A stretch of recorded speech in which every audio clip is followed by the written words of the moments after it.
시간에 밤을 내가 이야기가 내 막아가야 너만 써.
Damn.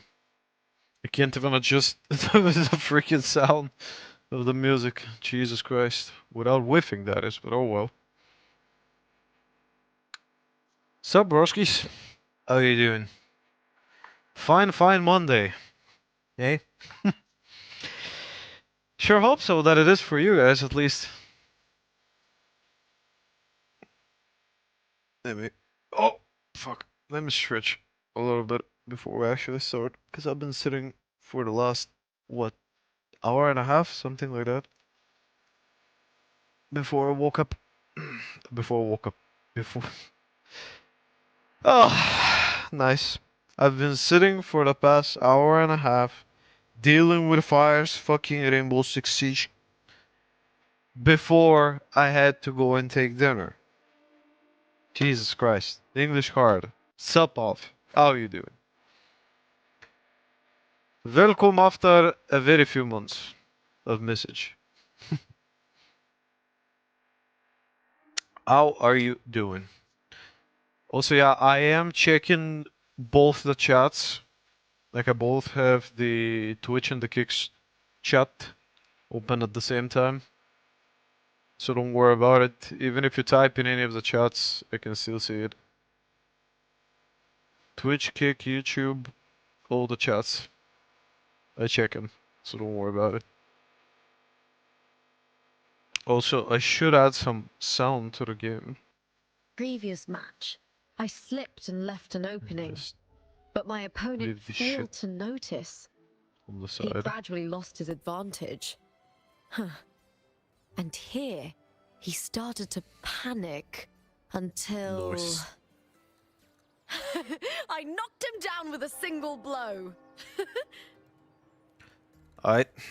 Well, since I did play earlier, I'm just gonna try to focus on the main story.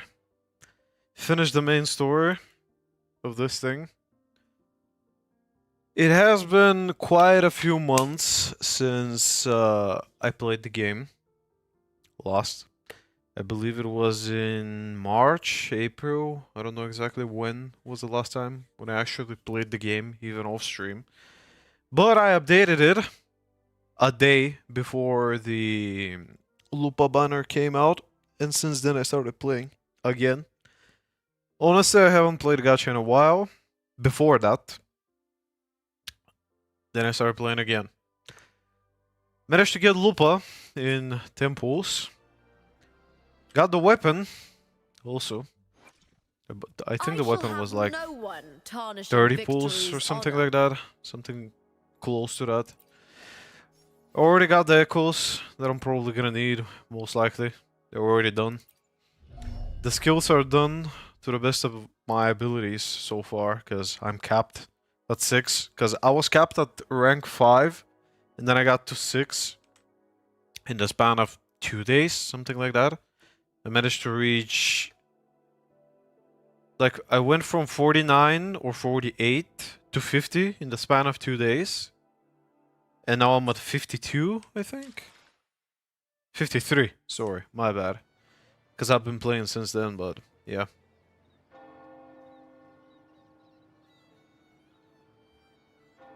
Well, purple is not a bad color, honestly. That seems to be pretty interesting, not gonna lie.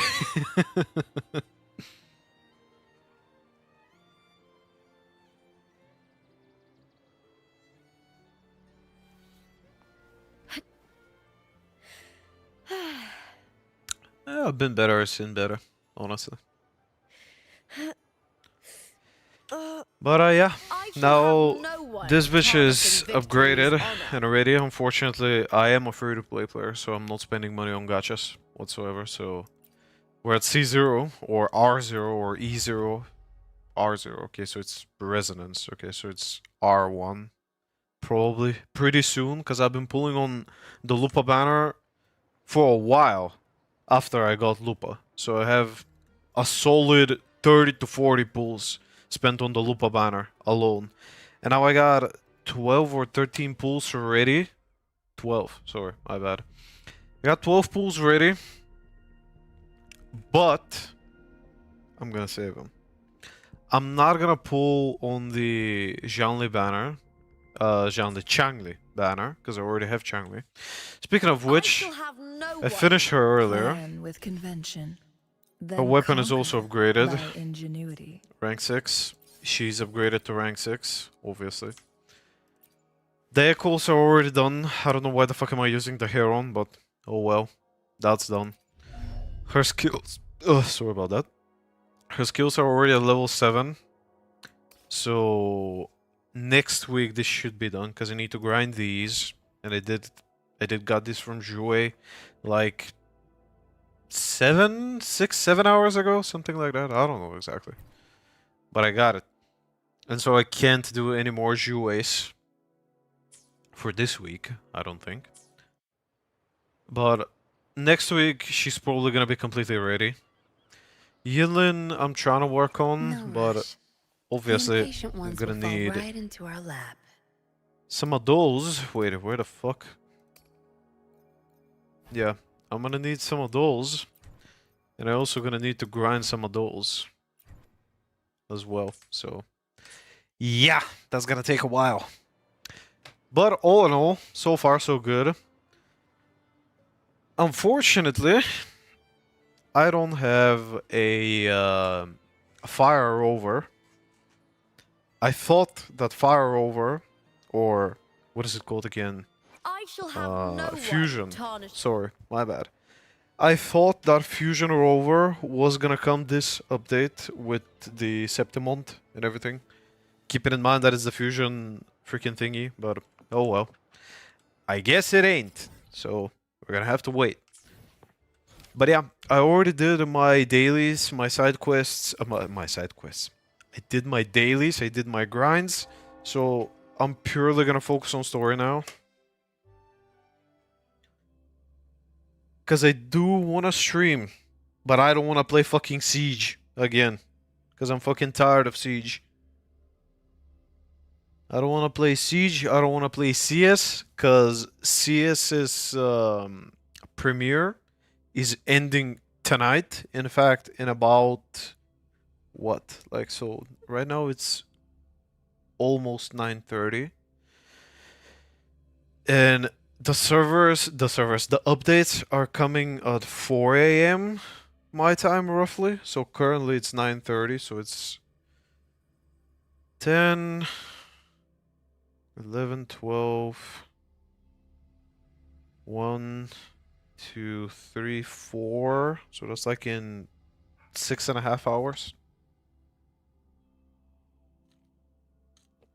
But yeah, I don't want to play CS. I don't want to play any kind of shooter. I'm back to WoA. I just want to focus on WoA. I do log in every single day to do my dailies and to grind for materials to level up the skills of my characters. I have not used Rover in a while, and I would need to start working on her. Wait, where the fuck is this thing? Okay, there. Yeah, I am laggy, and this is gonna be a little bit laggy because my game is on my hard disk. Because believe it or not, I have a hard disk and I have an SSD. Why the fuck is the game not on the SSD? Because the SSD is 512 gigabytes and all my editing programs are already there. Not only that, but I have 16 RAM. So this thing is gonna load slow. I'm sorry, but this game is 60 gigabytes, if not more than that. And I don't want to wait that long. I don't want to wait that long. I don't want the game to take that much space in the SSD. That's why it's gonna be loading slow. I'm sorry, but yeah. Those are claimed. This thing I have played maybe once, I think. This I've done once or twice, if I'm not mistaken, since then. This is already completed, obviously, since Lupa came. I haven't done this yet, so after we're done with story, probably gonna do one of these. I don't think that I've done this, yeah. Not even a little bit. I played a little bit of this. Not a lot, but still something. Got this from the trial. I don't think, yeah. I don't think that I've done that. Or maybe, no, I haven't done those. So probably gonna do those soon. The 7-day reward is already claimed. This is done. I gotta keep on doing this, I think, if I'm not mistaken. Or did I already complete it? Yeah, I completed it. Okay, never mind then. So that thing is done. This is done, like, completed. Even though I haven't claimed this shit, but oh well. Chief viewers, get banned, bot. And never return back to my chat. Fuck off. Yeah, where the fuck were we? Yeah, so these are completed. I managed to explore Septimond to 80% or 89%, so it's almost completely done. This I need to complete, but for that to complete, I need to complete the story. I'm almost done with these. Like, the dual level is already at 10, completed most of these. I already got the... what do you call it? The glider skin from this thing. But I am just tired of playing this shit, bro. Honestly, like, it took such a long time to complete it. And such patience that I don't want to go through this shit ever again. Thank you very much. I haven't done this, which I probably should. I haven't even unlocked this either, which is gonna take a while. Already claimed these for the day, and that's basically it. So yeah. Let's just finish the story, and from that point onwards, we're gonna figure out what are we gonna do next.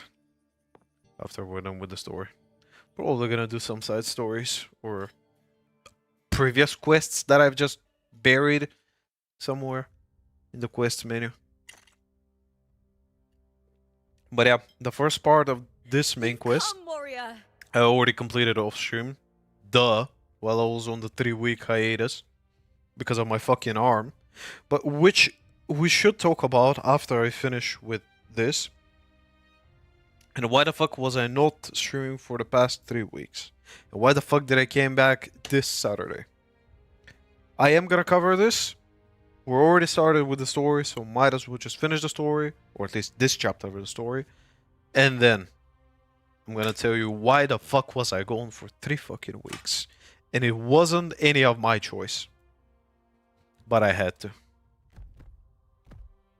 The mighty guardian, Arudicus Arsenosa, is not the kind of echo too warm to crowds. The lioness favors the strong, the unyielding, and the battle-hardened. Only those she deems worthy will find her arms welcoming. But she is still an echo and can't talk.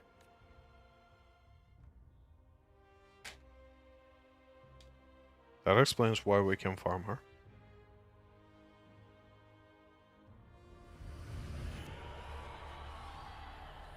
These sounds.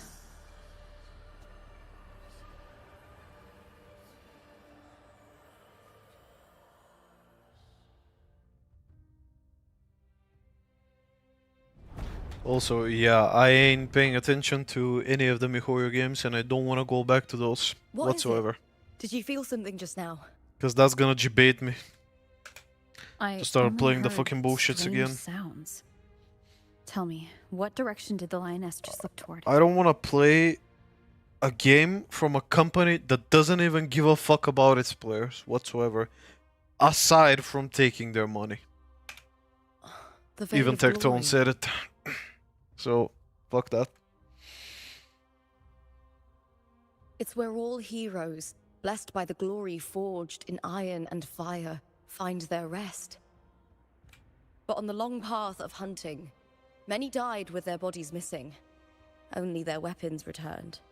Arsenosa's frequency is woven from the cries of souls in battle. The battered weapons still carry the will of their former masters, whispering the deeds left undone. To touch such weapons is a rite of great importance for those who claim glory in the great Aegon and receive the lioness's blessing. Hearing the voices of our ancestors by Arsenosa's side is a great source of strength for Septimontians. That does make sense.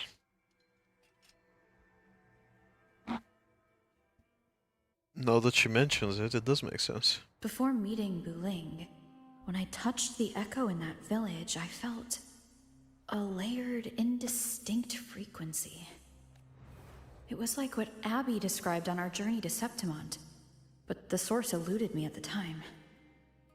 But now, I found it. The source of that power lies in the Veil of Glory.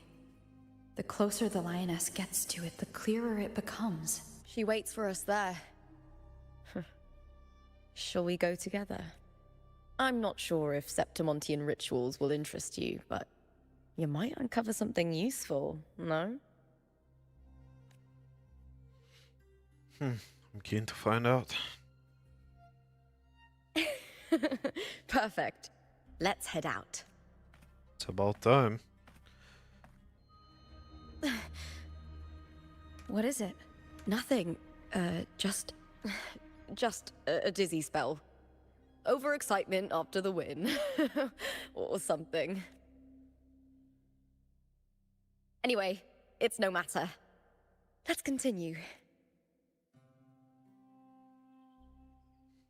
Alright. Flames of Heart. Nice. These days have been a feast of victories. I Becoming am champion. a little bit with disappointed glory. that All thanks to you. like the flying ability is available in this region and all of Renacita, but it's still not available in the main regions.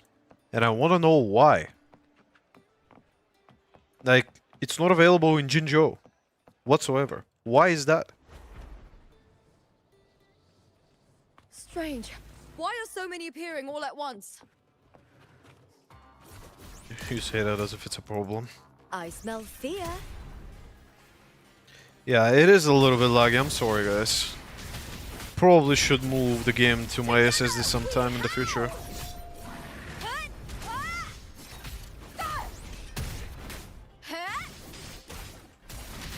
With me! Together we vanquish.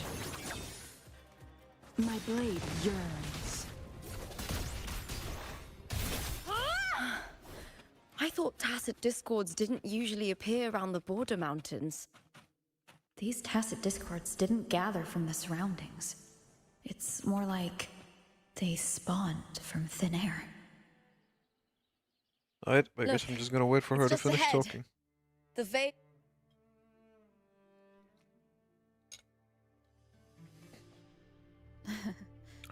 Also, I am having a white monster, so cheers. You are from my homeland. Septimon.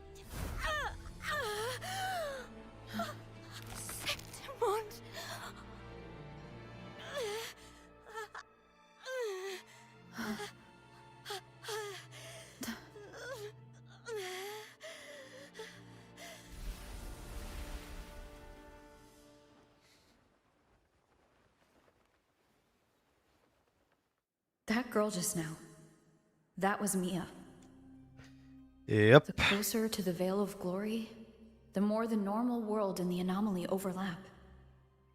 Whatever lies ahead must be the key to all of this. I don't understand, like...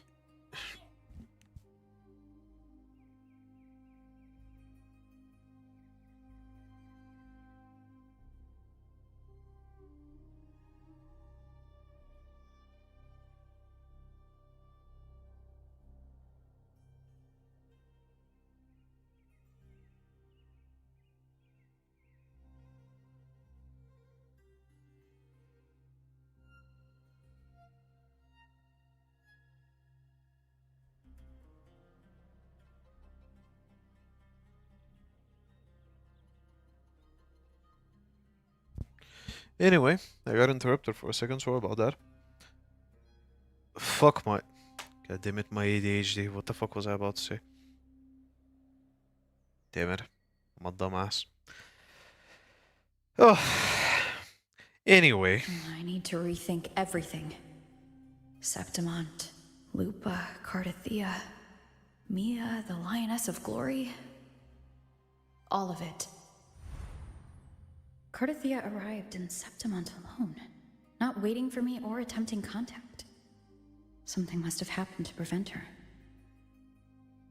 Oh yeah, yeah. I remember I remember what I was about to say. This game, I don't fucking understand how the fuck can Kuru be $1 million company and still not be able to freaking fix their game. How is this shit not optimized for systems? I know that there are gachas out there that are run on 8 gigs of RAM perfectly fine. Why the fuck do you need 16 to run this thing when there are games who run with even better quality on even better engines requiring less RAM? Like, I don't understand this. What the fuck is the point? Oh well. If something What do I fell know? off, aside from the Fraxidus, it could have only been the Threnodian, which should be dead. I have no fucking idea what kind of engines are the Chinese developers using to make their gacha games, but oh well. But Septimont holds no faith in the Sentinel, and the Threnodian was never able to establish influence here. Maybe it's not that simple. The Threnodian controls the mind of its followers through their faith. Mia is a Ragunasi, and likely a follower of the Order of the Deep.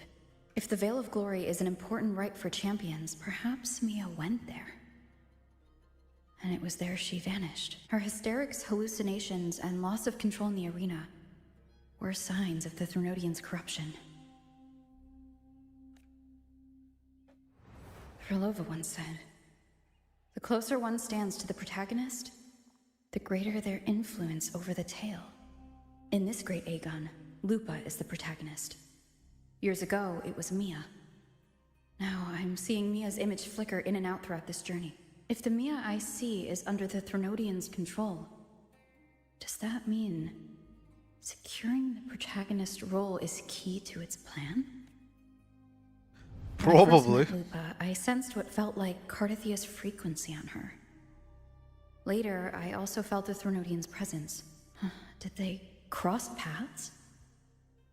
If Cardathia is part of this story, the likelihood is high.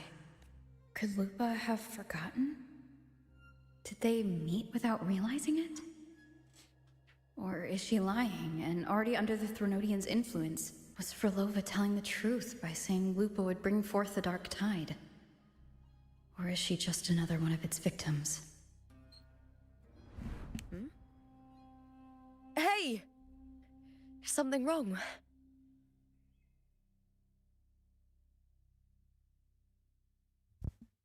Great. Another Is there interruption. something you need? Appreciate it. Or something you want to say? Then again, I don't have control over this because people don't give a fuck about me streaming, so... Like, they don't understand what streaming is, they don't understand the internet, therefore they don't give a fuck. But oh well.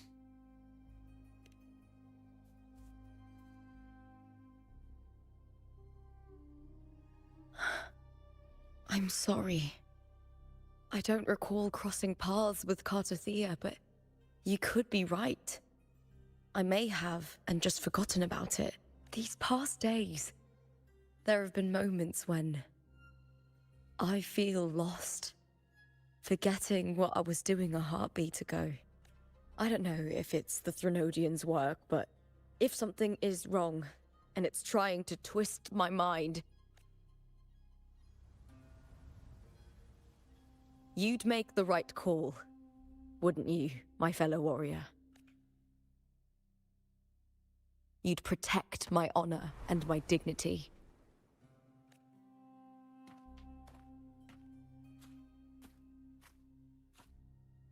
There's more at stake than that, Lupa. I've heard the Septimont saying, all for glory, fear no death.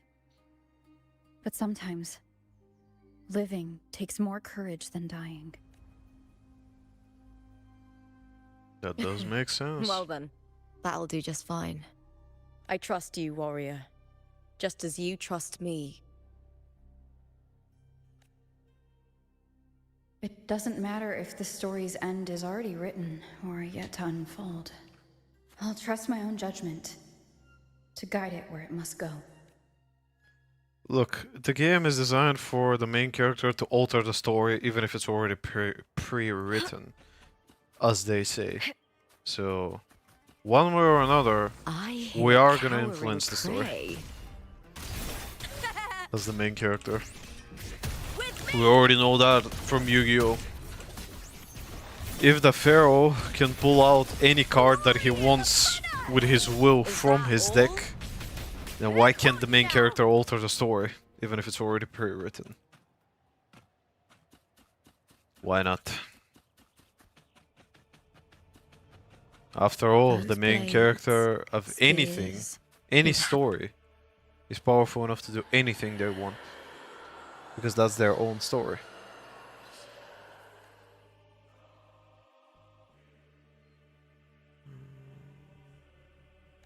Okay.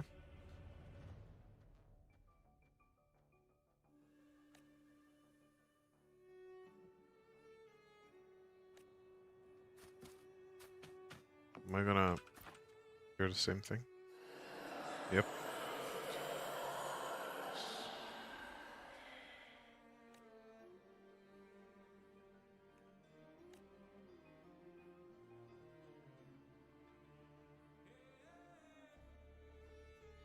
Okay.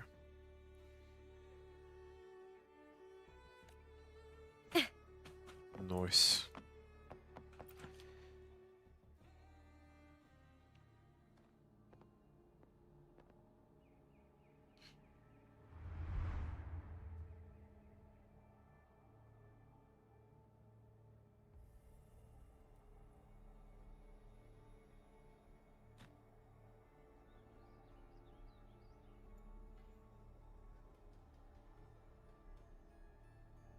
This is Turkules' sword.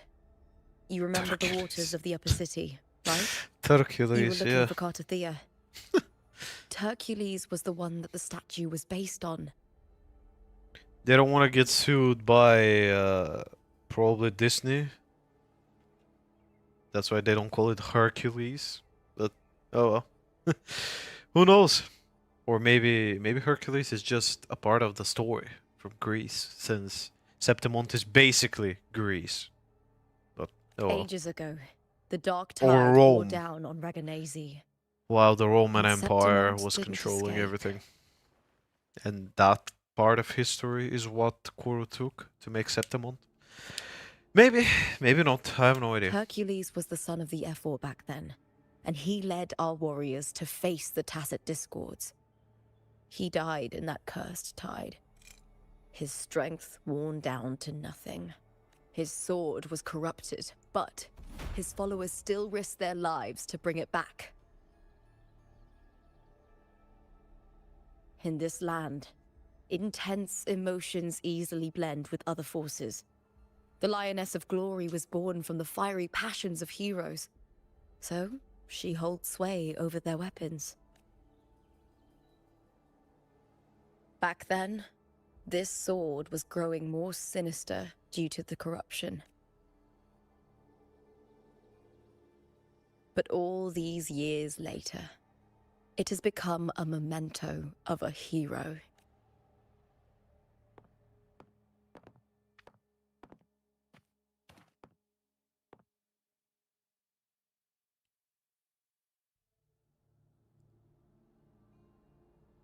I feel something strong and pulsing in the direction the blade is pointing. It's coming from underground. Is it inside the mountain itself? The frequency. It's the Sentinel Imperator. Just like Raguna, Septimont has its own Genesis Nexus. That's why it seeks power. Needs more.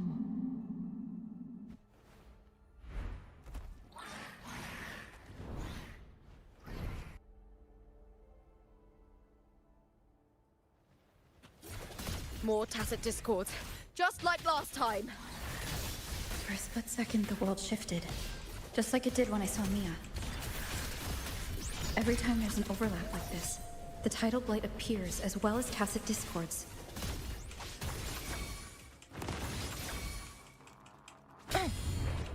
Be reduced to cinders. Okay. That's the end of that.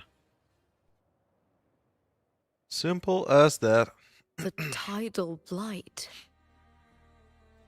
It's an outgrowth of the dark tide itself. Why is it suddenly appearing like this? We'll clear it out first, then check if that sword is the source. Probably.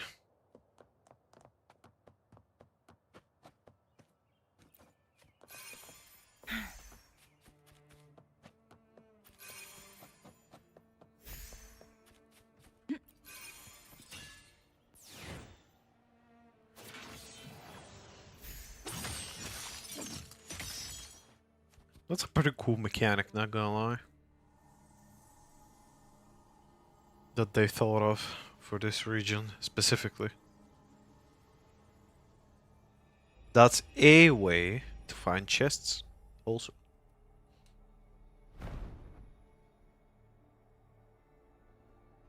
What's that sound? Come, we should check it out.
Lupa?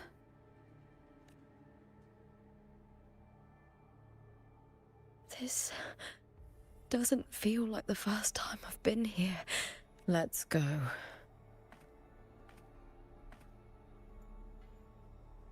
Obviously. It only makes sense.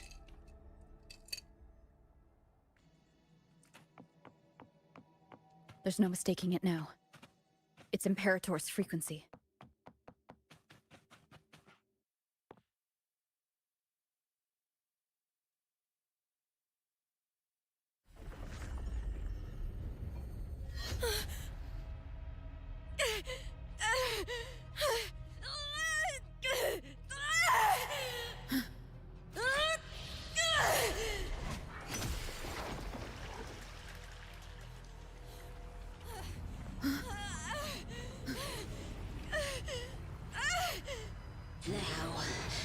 Thou carry the scent of Cardathia.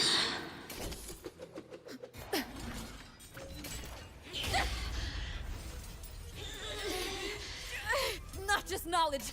You've stolen the Sentinel's access too! Lupa's role in this story! Is it yours?!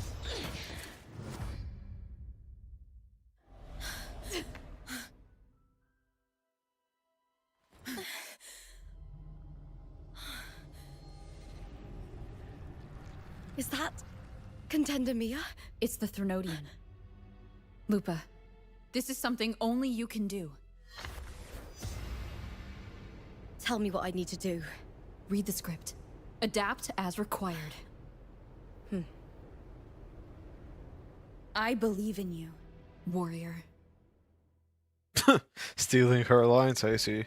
Okay. To lose our strength is the deepest fear of Septimontians. Pride hides the terror within. We fear no death, yet tremble before shame and failure. Did Domina Julia deceive me for this? I never got the chance to ask. The dark tide consumed all. Death took her, as it will take me. Today as yesterday, we weave time beneath the tide. Swim, swim, wretched yet lovely fish. Dream deeply in my fiction, on the stage of a repeating tale, waiting for the day thou shalt consume the world. Yep, I already know who that guy is. O righteous one, I shall depart without a word. The golden city in my childhood legend is swallowed by the abhorrent tide. I whisper to my fleeting companion. Pages will scatter. The quill will fall. This play shall be torn from its author's hands. A wrong note in the shifting score. O golden star full of mercy, pray tell me, as past and present intertwine, what fate have you chosen? Hesitate not, warrior. You are the protagonist I have chosen. Only you can shatter the script and jump to the next page. Right. For the nobility you seek. For it all.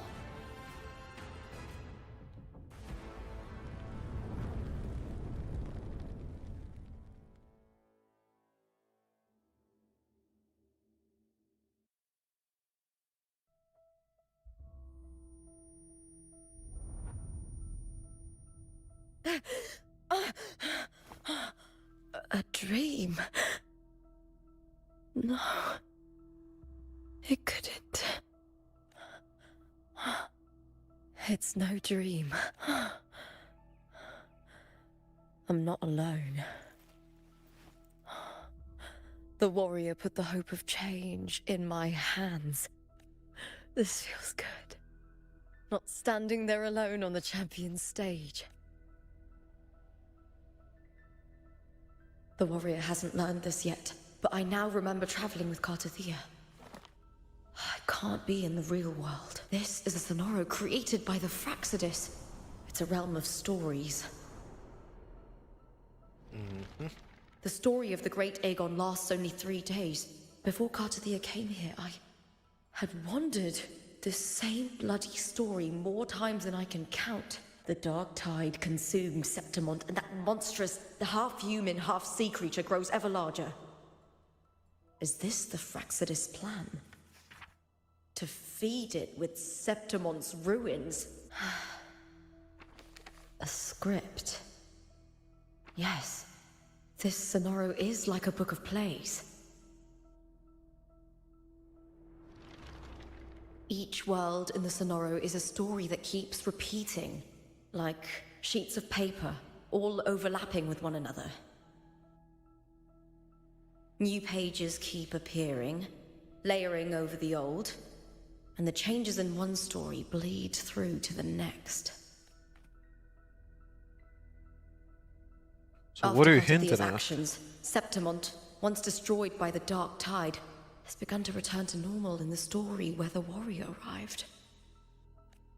Kartathea saved me, changed my fate, and led me to the warrior, who stopped the Threnodian in the last story. So in this time, I haven't lost my memory. The warrior had delivered a powerful blow against the monster, and the energy supply from the central hub has been cut off. But that's not even its full form. I once searched for its true form with Kartathea.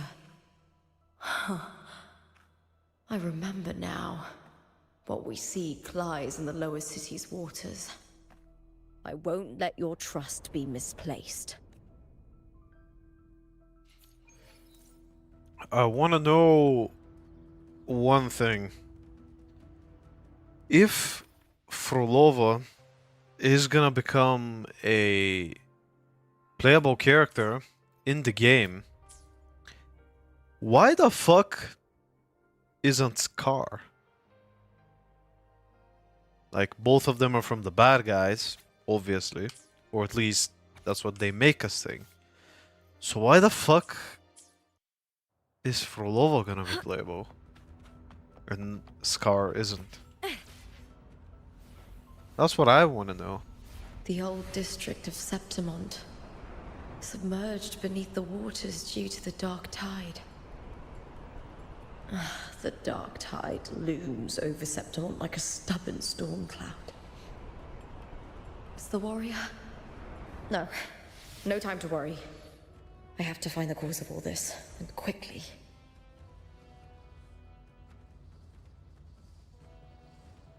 That's what I don't understand, but oh well. Guess we'll never know. Unless we speak with the devs, that is.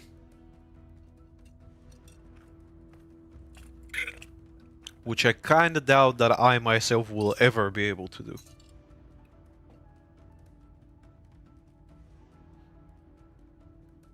In a past story, I came here with Kartathea.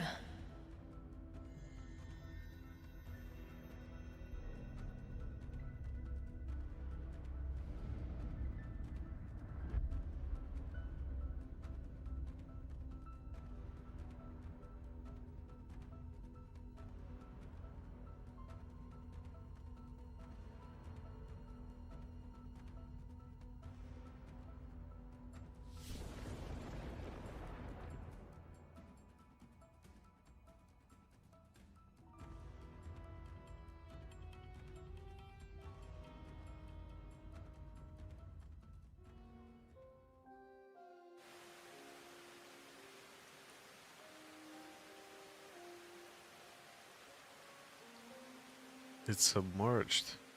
All of Septimont. It's already in ruins. Damn. Look at you. You can't go on much longer.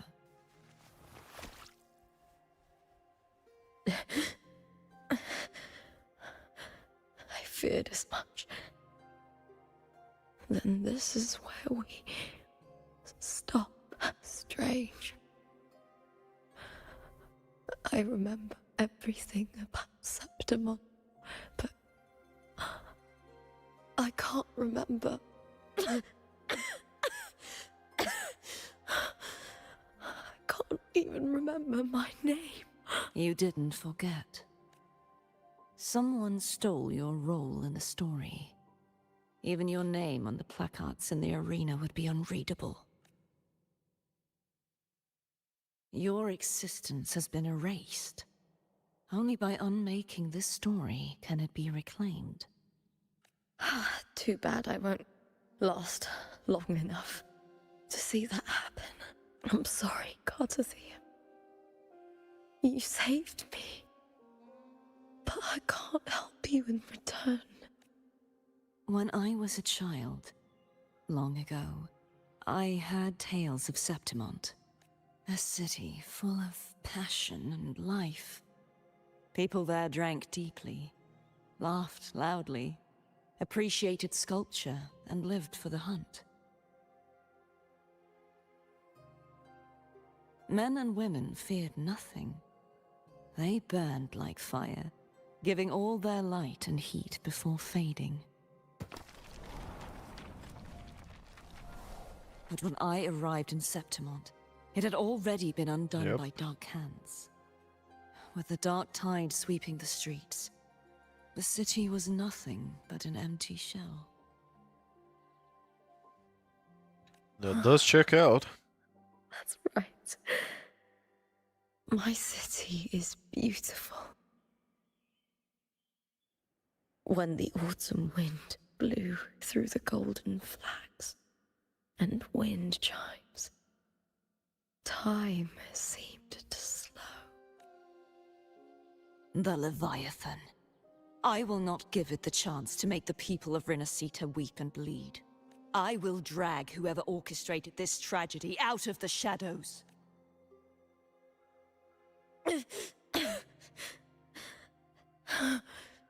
Septimont, can I leave it to you?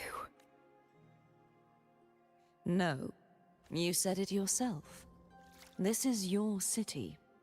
Some things only you can do. The monster leaving its trace in the dark tide. I can feel it. Its frequency is similar to my own. The Threnodian created me to be a resonator for its power. But I wasn't the only one. Many vessels before me failed. You mean? There is still much I don't know. I'll keep searching. But no matter what, you have a certain specialness. Once I sought to end it all. Someone stopped me. Even a life mocked by fate can break its curse. Whatever you seek to do, whether you're weak or strong, you must strive for it. I returned to the world thanks to a certain person's help. I believe she will come here and reshape this twisted story. Oh, must be quite the person, eh? I wish I could meet her and see how she does it. Then you will see for yourself. Victory isn't won in an instant. It takes patience and perseverance. What we can't do now, someone will carry forward later. If you want to save your city, then hold on. No matter the pain, no matter the doubts, you must keep going. Just like how you wandered Septimont before I came. Broken, yet determined to leave, to find help for the city. Jump to a new story, and bring my message to that person.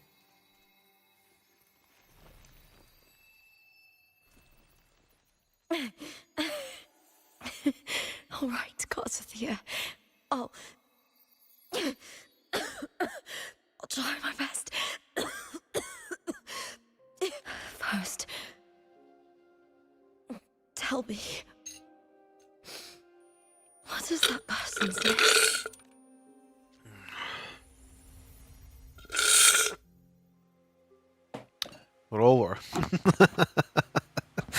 Duh. More than obvious. I'm close to that abnormal frequency.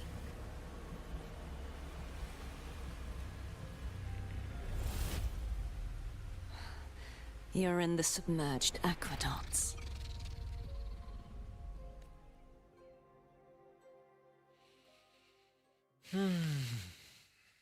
That's about to be interesting.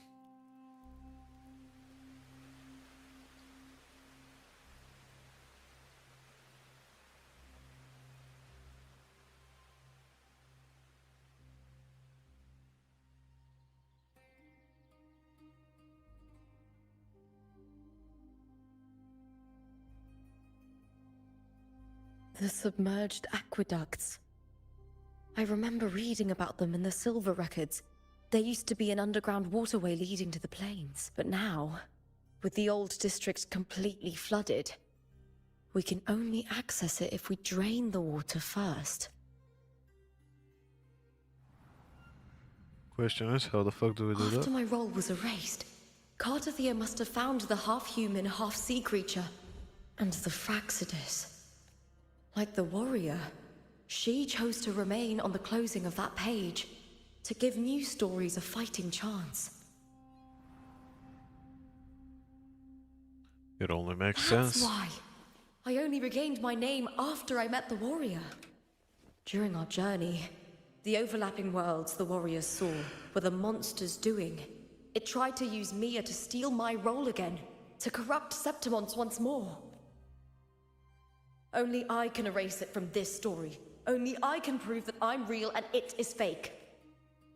What happened to the Mia who vanished in the Veil of Glory decades ago? After everything you went through, what did the city of Septimon mean to you? I guess it's gonna take a while for us to find that out. Oh well. I remember the entrance to the underground waterway is in the old district's bell tower. Of course. The upkeep of these waters always falls under the Silver's jurisdiction. Maybe I can awaken the sleeping giant of glory. In Septimontian tradition, when it bears its blade and watches over the warriors leaving for the hunt, all gates and passages open. Many of the old routes are blocked, but I can try draining the water through the remaining ones. It's worth a try. Basically.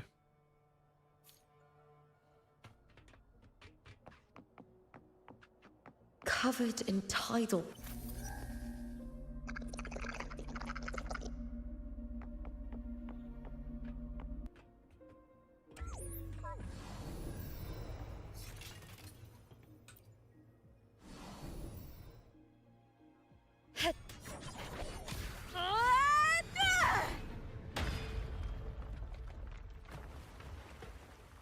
Okay, that seems to work.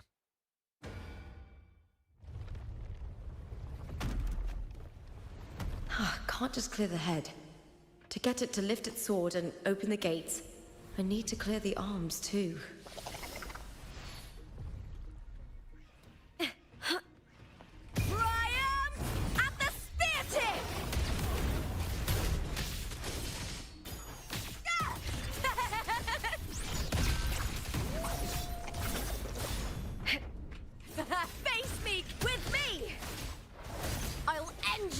Face me with me. Great. Oh, what a line. Caught you now! I smell fear. Together we howl! The fight is on! Die, evil! What? With me! Into the spotlight!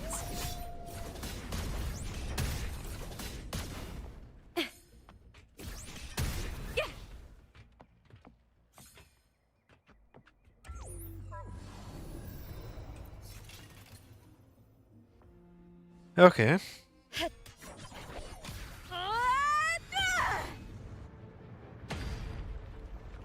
Well, that's the other statue.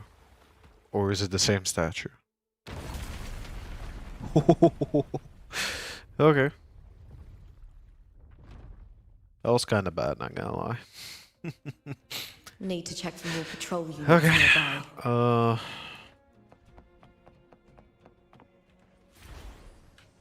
I can get there, don't worry about it. It's already too late anyway.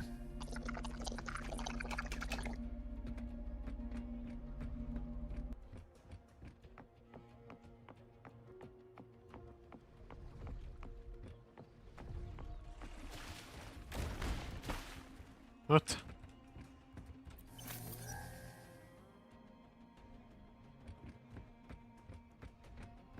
It just came out of the water and swooped it. What the fuck?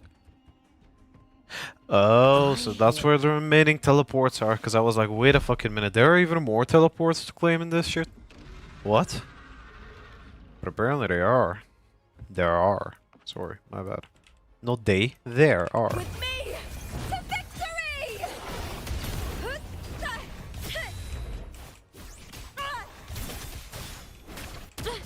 Try that again.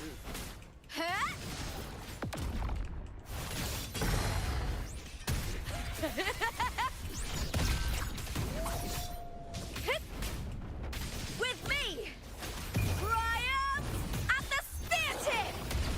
Flee, Phil. Okay, that's done.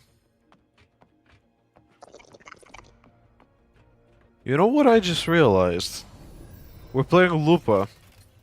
Lupa is basically like a wolf. And I just looked down to my t-shirt and apparently I'm wearing a t-shirt with a wolf on it. Oh god damn it. This wasn't scripted whatsoever, by the way.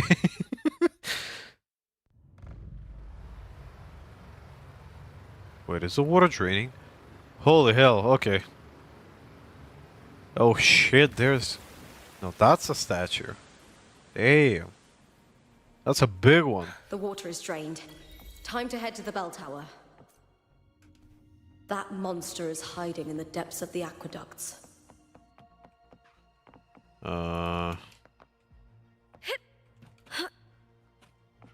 Wait.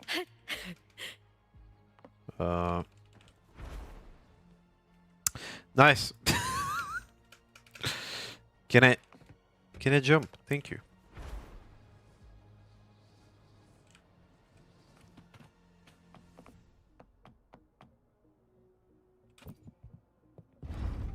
Okay, so we're going down, I guess.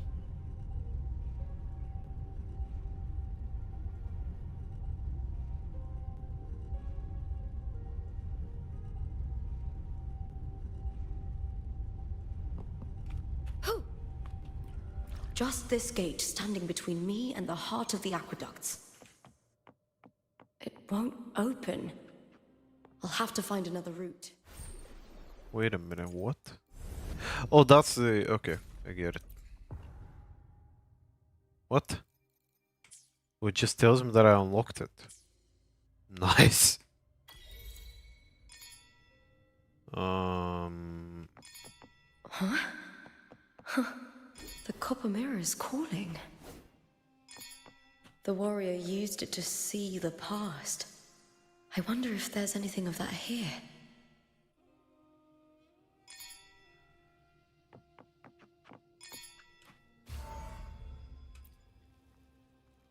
Uh-huh, okay, I see. I've already pulled that body from the sea. Excellent, Domina Julia. Keeping one's word is the foundation of any solid partnership. I know, Septimonte's current effort doesn't quite heed the Senate's wishes, but we'll see to that. A cup of poisoned wine, a passing fly, a dagger. Fate strikes where least expected. With someone as clever and calculated as you at the helm, the House of Silver need not fear for its survival. I do not work with you for our sake.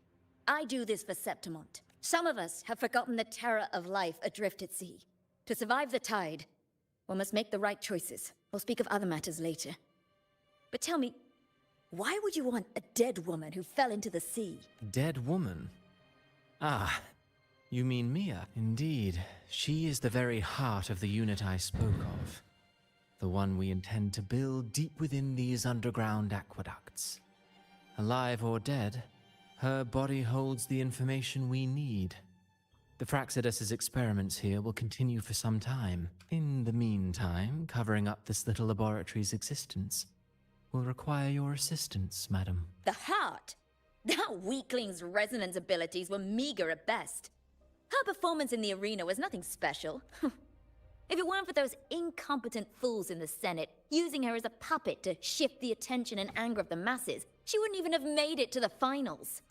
Do not be upset, my dear Domina. You're absolutely right.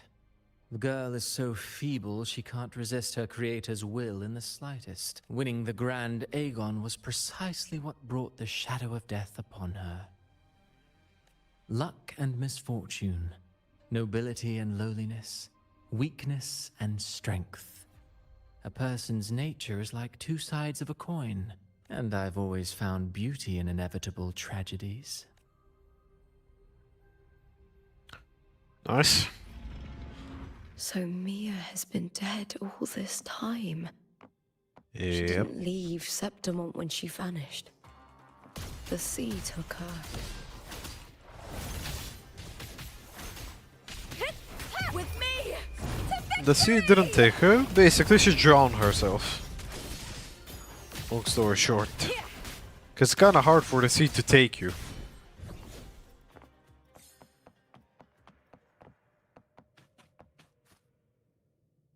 Unless it's a metaphorical phrase.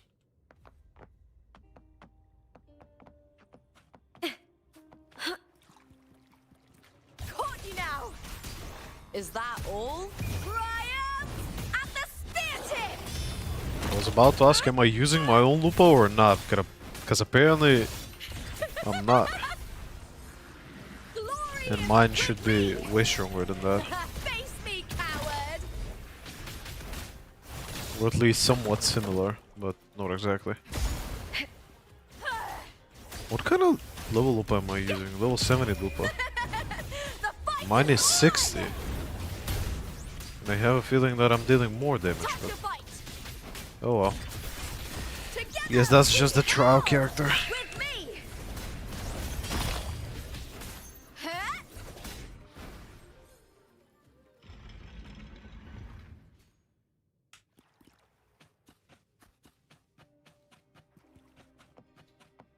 This place has the Fraxidus written all over it. Without the Silvers keeping the place hidden, they wouldn't have dared. Ugh, the irony. A sept-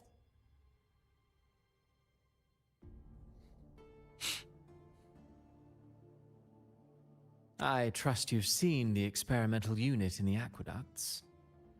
Well, what do you think? If not for the sword embedded in her chest, I could mistake the corpse for being alive. Indeed. Decades have passed, yet Mia remains as she was when first pulled from the sea. Her data has been invaluable. As the Threnodian's failed resonator, this specimen is in its own way remarkable. You know, it wasn't so long ago that the rover intervened and Cartathea broke free from that tower. I discovered that a small piece of the Threnodian's essence within Mia was reawakened with the tower's resurgence into our world. Sounds as though you found new inspiration. Yes. Septimont will host the Great Aegon soon. I've come up with a rather intriguing idea. Before her death, Mia also attended the tournament. I'll use that as the fictitious anchor to craft a play to rewrite reality itself. I've already discussed terms with it and reached a modest agreement. You spoke with the Threnodian. Has Leviathan already awakened? Only a fragment of it remains. A weakened, cunning shard, desperate to grow stronger. I'll fashion a story for this sea creature, enabling it to fulfill what it once sought, to have the dark tide swallow Septimont whole. Kind of doubt that they're Thenodian gonna be able once to sought do that use with me Mir there, to but find okay. Septimont's central hub in order to corrupt the beacon system. Even if met with failure, it would control the champion's mind to infiltrate the city's upper echelons. Oh well, it all failed in the end. In the face of her futility to resist corruption, that girl chose death. She drove a sword into her heart and leapt into the sea before choking on her own blood. Fascinating, isn't it? Faced with the same predicament, strength and weakness still make a difference. The Blessed Maiden single-handedly thwarted the Thenodians' designs in Raguna, but this poor soul had no choice but to take her own life. A death so theatrical, so saturated with sorrow. How poetic. How beautifully tragic. I don't care for your taste, Cristoforo. Indeed. I'm merely curious. What ending have you penned for Septimont this time? Why the fuck do I have the feeling that they have basically taken the self-character of Silverwolf and transferred it to Frolova? Like, she speaks like she doesn't give a damn about anything whatsoever. Like, she's already dead. She has no feeling, no emotion in her whatsoever about anything, really. She doesn't appear to have any sort of emotional reaction to anything whatsoever. So, she's like a lifeless doll or something like that. Like dolls from Darker Than Black. You know what I'm talking about, if you've watched the show. She seems like one of those, but then again, even dolls appear to have emotion or souls behind them. Whereas Frolova doesn't even seem like she has any kind of soul left in her. But, oh well. She's like a robot. An emotionless such an doll. Impatient reader, Frolova. This play is nothing more than an amplifier, designed to nurture the Thenodians' lingering power. Once it grows large enough, I'll overlay the Sonoro onto reality. All that's needed is for Domina Julia to select the right champion. Swapping out the protagonist is hardly a challenge. Once the sea creature grows within the cradle I forged from the dark tide, the hymn of journeying paradise will spread from Septimont across Renacita.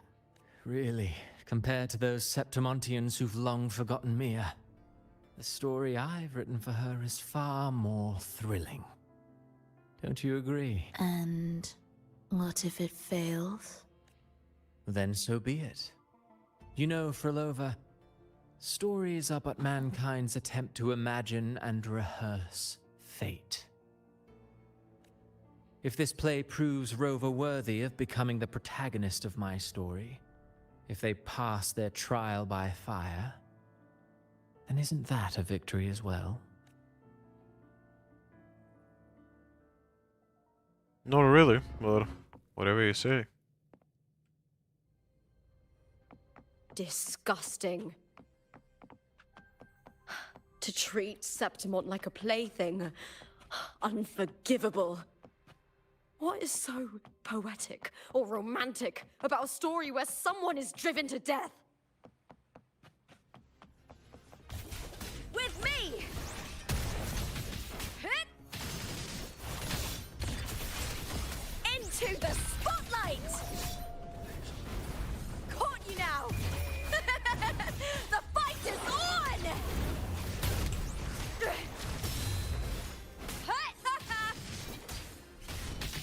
All or nothing! Glory is upon us! With me!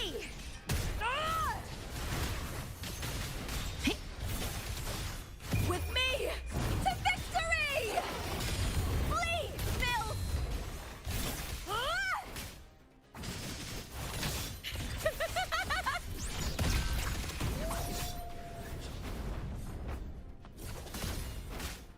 Lackluster. Okay.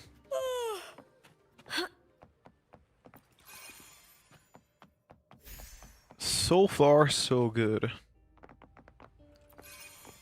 By the way, if any of you who are watching the stream are playing WoA just the way that I am, I have a question for you. Do you consider pulling for Frolova? Because I'm still not sure if I want to pull for Frolova yet. Even though I know that I can grind if I want her. And that means that after, like, if I am down to grind for Frolova, then I'm gonna have to start grinding Hecate. Because judging by the way that she's dressed, I would guess that I need to grind Hecate. So I can upgrade her and level her up. Still lingering, Mia. A fading reverberation that should have dissolved in the deep long ago. Where are you going? To claim the title. Was that not your unfulfilled wish?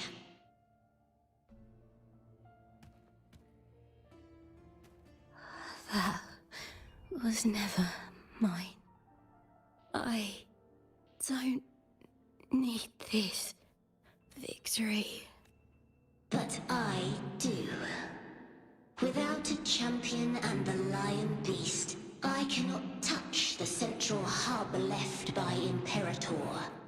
You, Cartathea, both my daughters, my very creations. Why this fruitless resistance? Has Septimont ever granted you kindness? They neither love you nor need you. Long have you been forgotten. We were raised by them. You will never understand. Proud in battle, and yet yearning for strength. I know the heart of the Septimontians far better than you. Mia, you are simply too afraid to face their true nature. You choose to deceive yourself. You cannot admit that they used you, and then cast you aside. You cannot accept that from the start you were insignificant. No. Viburnum. My flowers. Hush, it matters not. Your thoughts are of little consequence.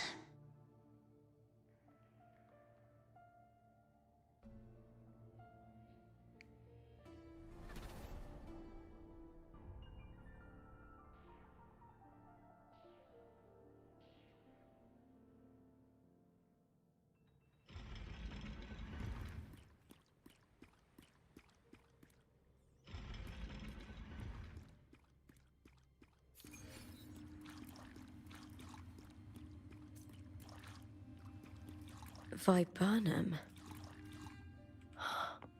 The bloodleaf viburnum of Septimont. Oh, I understand.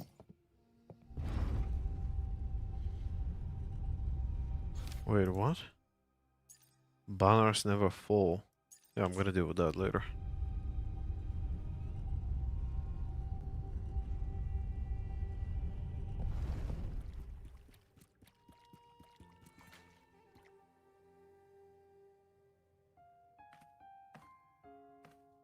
I've always carried this shame. Shame for something I didn't choose. Shame for something that's just there. Sometimes it turns into doubt. I try to live free, and I do most days. But still, I see it. I see the pain in their faces. In the ones who fall behind, the ones who leave the field beaten, the ones who pin all their hopes on me. I've always wondered if I didn't have this gift, could I have reached this point with clean hands?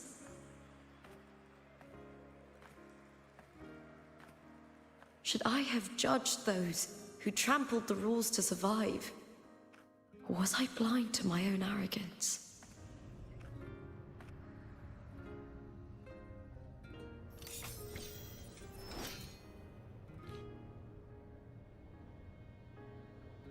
Now, I don't think like that anymore.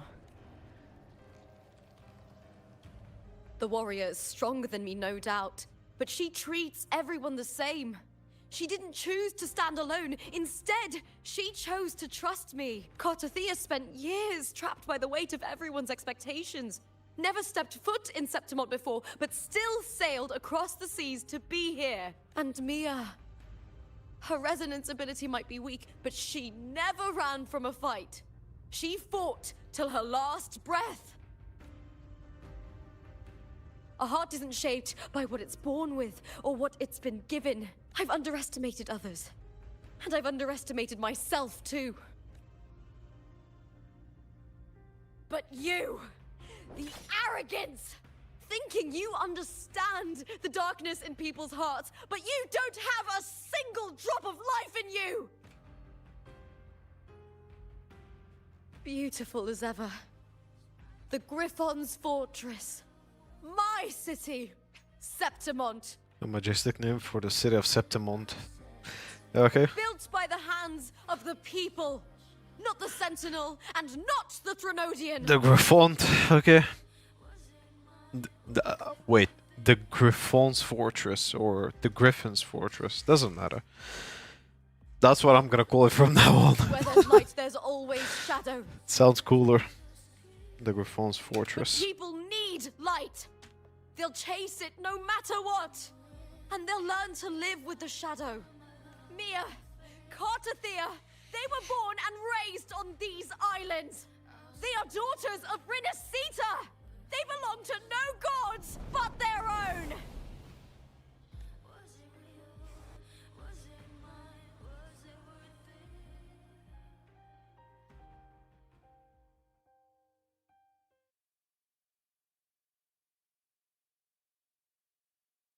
Am I gonna fight or am I only gonna see a white screen?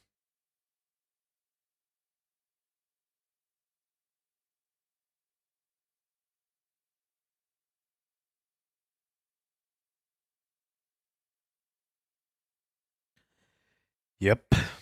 We are gonna wait for a while. I guess. Oh, we got a cursor. And it's gone. And again, and it's gone. Okay. There we go. Move forward. Guess that's the only thing that I can do. Die and to be a puppet. Death does not scare me. If divinity takes up arms against the innocent,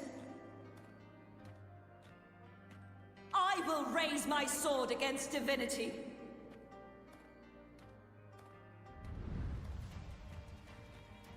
I heard your request.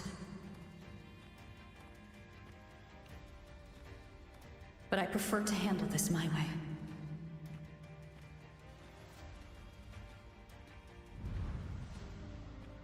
Victory isn't won in an instant.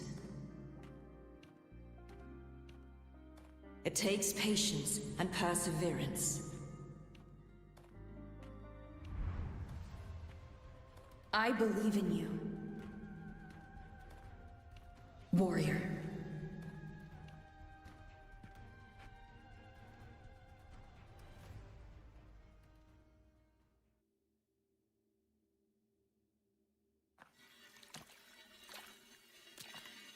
Are we gonna fight with this shit? Or what?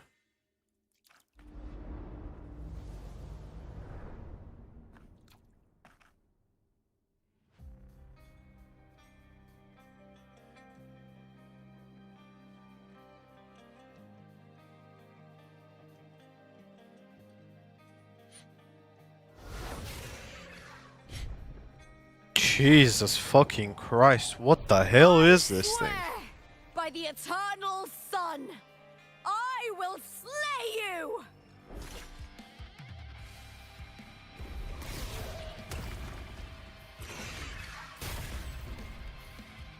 Such a fucking ugly ass, bro. I hear cowering prey. From the fear and the longings of civilization, I was wrought. Born of the hearts of countless men and women, of babes and of the aged.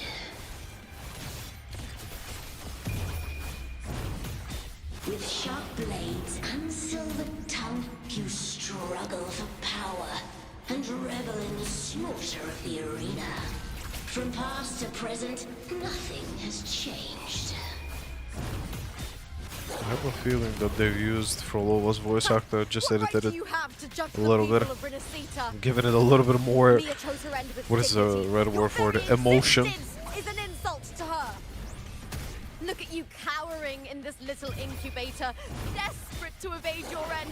You will never understand what it takes to face the fear of death.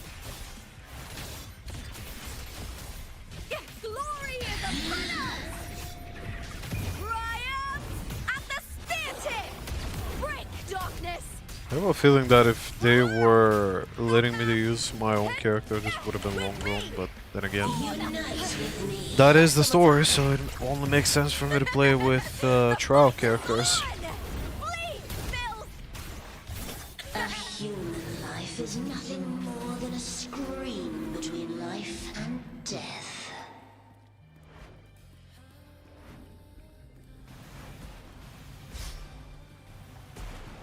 Pray to me!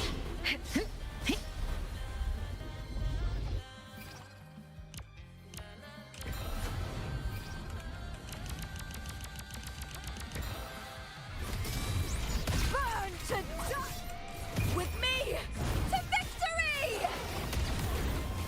With me! Into the spotlight! The fight is on!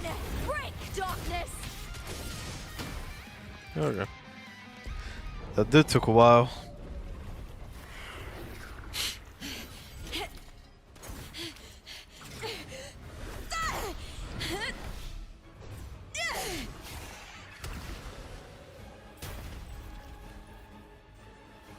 Greatness has no summit, and victory is never the final word.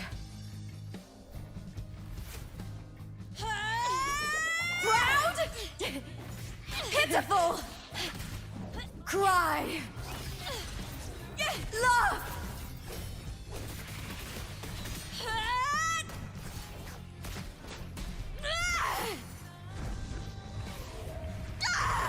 Race to the finish! To face death with the crown of glory! By my will! Let this life burn in all its fury!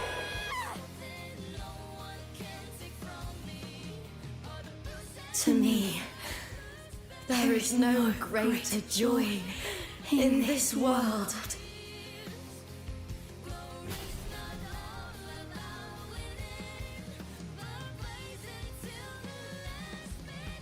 What a shame.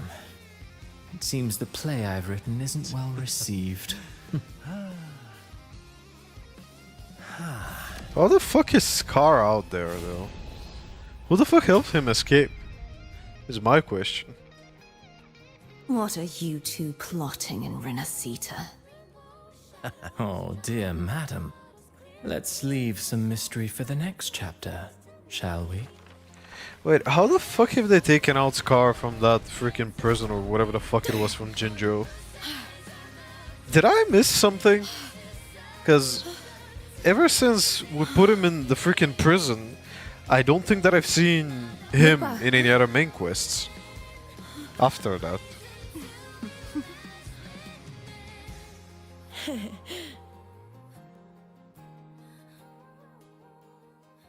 So how the fuck is Scar out of there?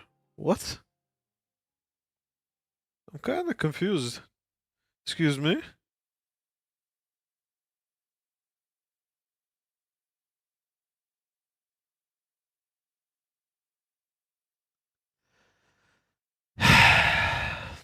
How long of a widescreen have you freaking made, Kuro?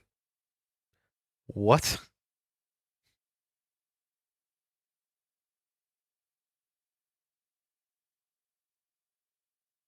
How long do I need to wait for this to get out? What?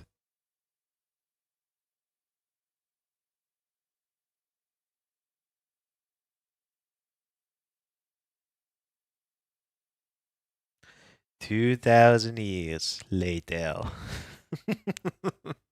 Literally. What the fuck? Oh. We see a cursor and we hear sounds. Let's go.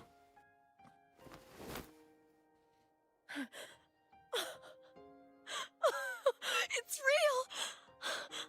Both of you are safe! The Threnodian's frequency is gone. Well done, Lupa. You found the righteous one and safeguarded Septimont. It's like something out of a knight's tale. No, wait, gladiator's tale? Same shit. Doesn't really matter. There goes Abby. Ah! Phew! Finally, I can stick my head out. Rover, are you okay? Well, yeah. Wouldn't you know it? I'm fine, Abby. What happened to you earlier? Wait, we're already in Septimont? And we're already done with the quest, believe it or not.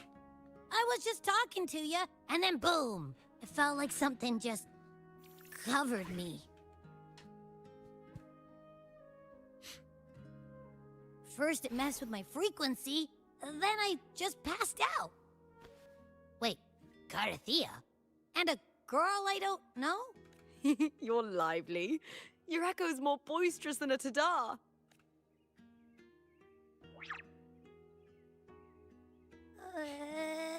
What happened while I was out? Everything, really. I think it's time we compare notes. Let's fill in this story's blanks, shall we? If you mean the widescreens that we've gotten this far, then yes, we should be filling them. Wait, what the fuck? Reunion. Reality. Fiction. Source. Wait, source? Fiction? That whole thing was fiction now. That timeline is dead. And this is the reality. So this timeline, the previous timeline, is now deleted. Because we rewrote history. Basically. Nice. The event that brought forth the Dark Tide. It must have been my death. After that, the details of the story blur. It repeated so many times. It's hard to remember everything. All I remember is wandering the desolate city streets in a Septimont corrupted by the Dark Tide. Unable to escape. Until I met Carthea. She saved me. But in that story, we couldn't fully resolve the source of the disaster. Then in another story, I encountered you, my fellow warrior. After we parted, I awoke in yet another story, in the Vale of Glory, where I finally saw the Threnodian's true form in the submerged aqueducts. It had taken control of Mia's corpse, and was using the Fraxidus Sonoro to grow its power. After defeating it, the Sonoro began to collapse. I passed through those crumbling pages to find you. Is there anything else you want to know? I'll hold nothing back.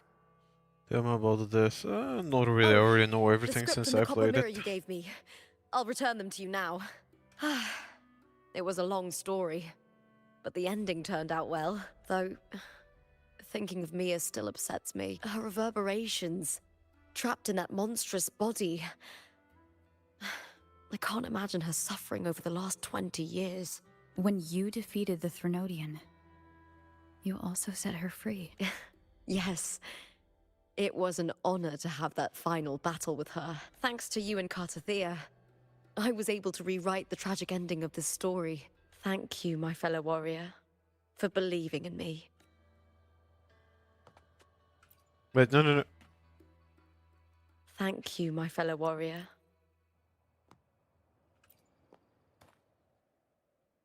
When I sensed the Threnodian's power here in Septimont, I immediately set out to find its source.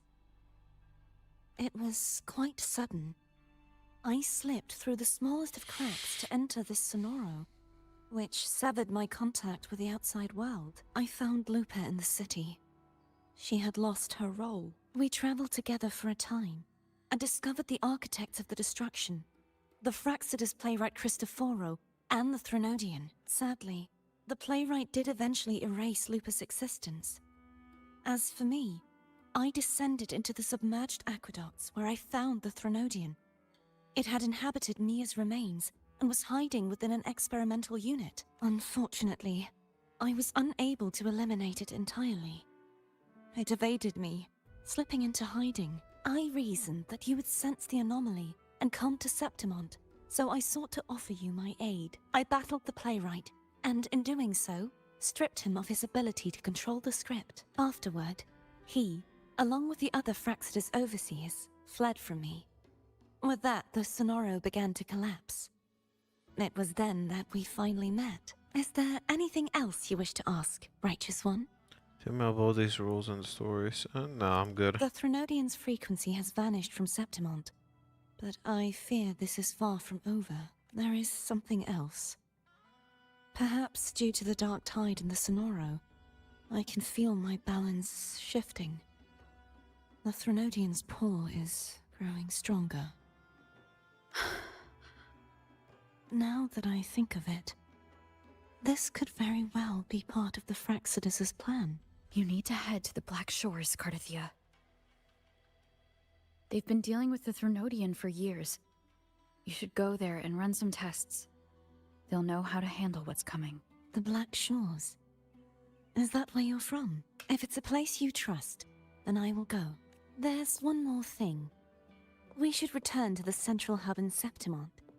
I found something tied to you there. The central hub. Good timing. There's something I need to handle in the Veil of Glory, too. Good. Let's set off together.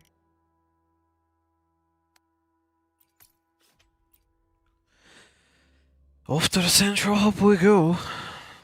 Nice.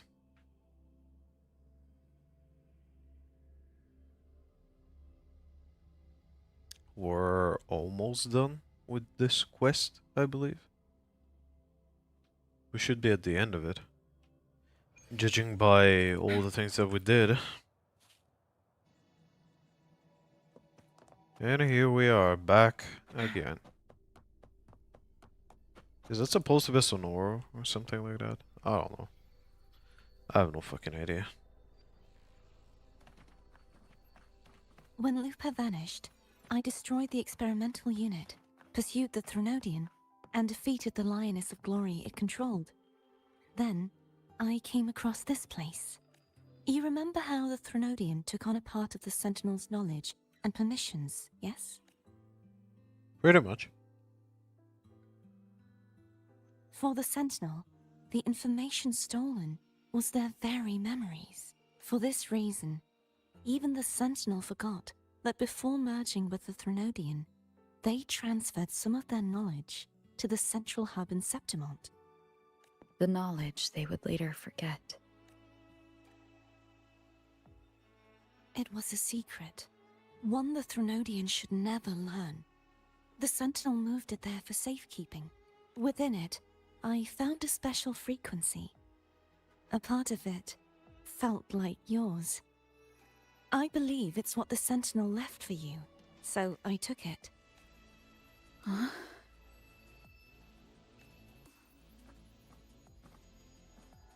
It seems like a clue. The true secret they left for you is not here, but in that direction. You see, before I came to meet you, I passed by the city of Septimont. The arena I destroyed has been restored, but in the people's hearts, it's still the Righteous One and Lupa who claimed victory. The Fraxidus' power to reshape reality is deeper than we realized. I'm afraid this is just the beginning. I once believed the Threnodians sought to use the Fraxness to regain power, but its true goal is the central hub. I believe it's due to this secret the Sentinel has hidden. That direction. It leads to the hunting grounds. The blight cloud still lingers there. When the high tide comes, Septimontians hunt and cull the spawning Tacet discords. The dark tide connects everything.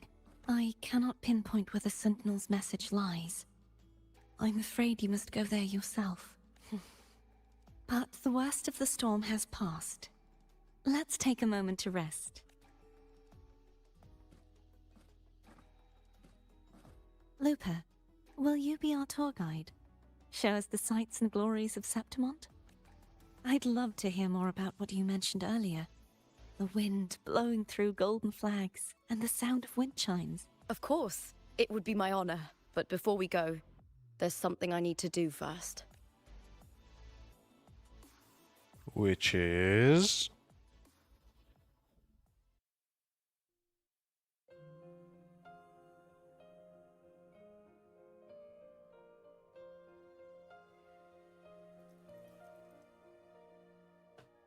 You need to bury the sword.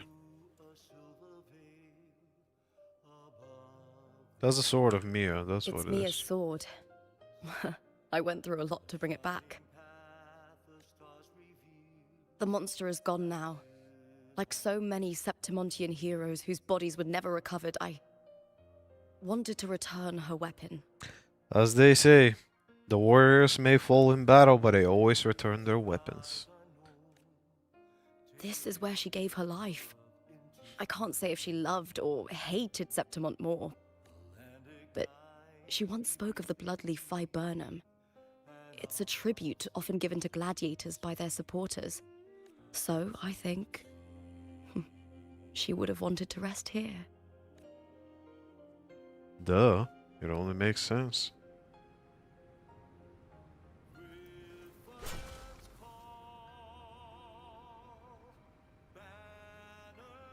You gotta bury the sword there. It's beautiful.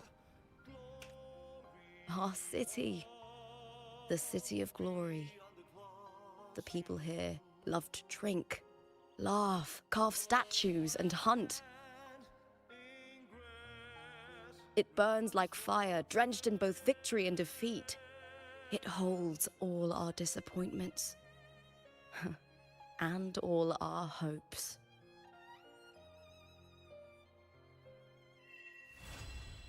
Quest complete.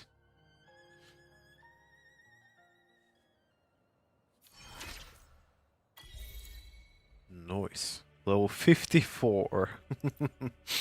My magical number.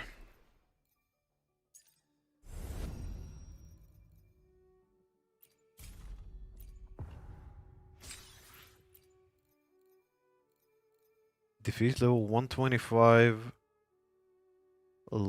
Lapilumen. My raid myth. Banners never fall. Huh? So that's another main quest.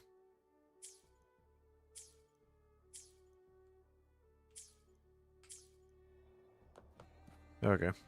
Wait, wanted to check something else. Can you open it up, please? Thank you very much. Level 33. We advanced 2 levels. Therefore, we get 2 rewards. After story. Companionship. Okay. Wait, I wanna know what is this thing about.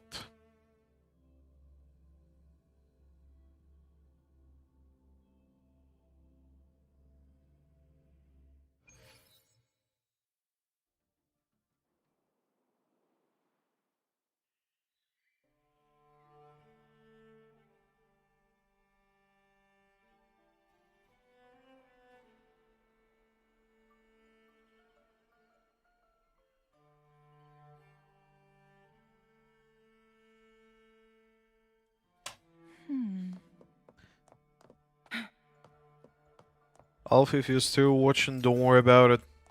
You will find it out. I will type it. Don't worry.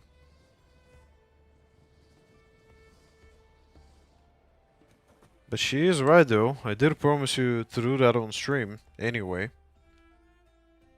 But just check this thing out.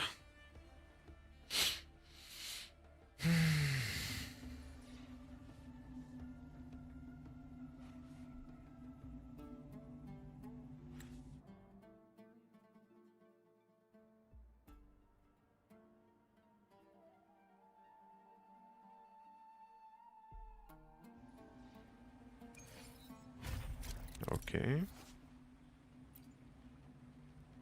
I guess that's the challenge thingy.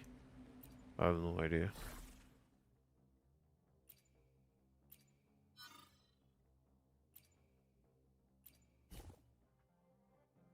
Okay.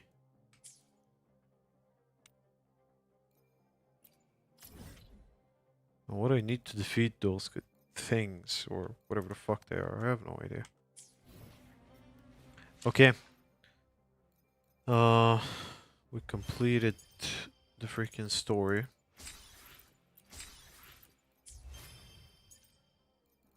Where am I? Oh yeah, this thing.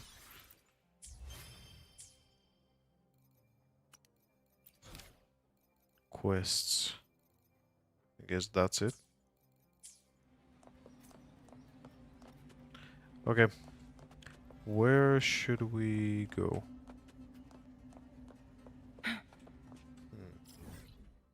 Maybe... I don't know where.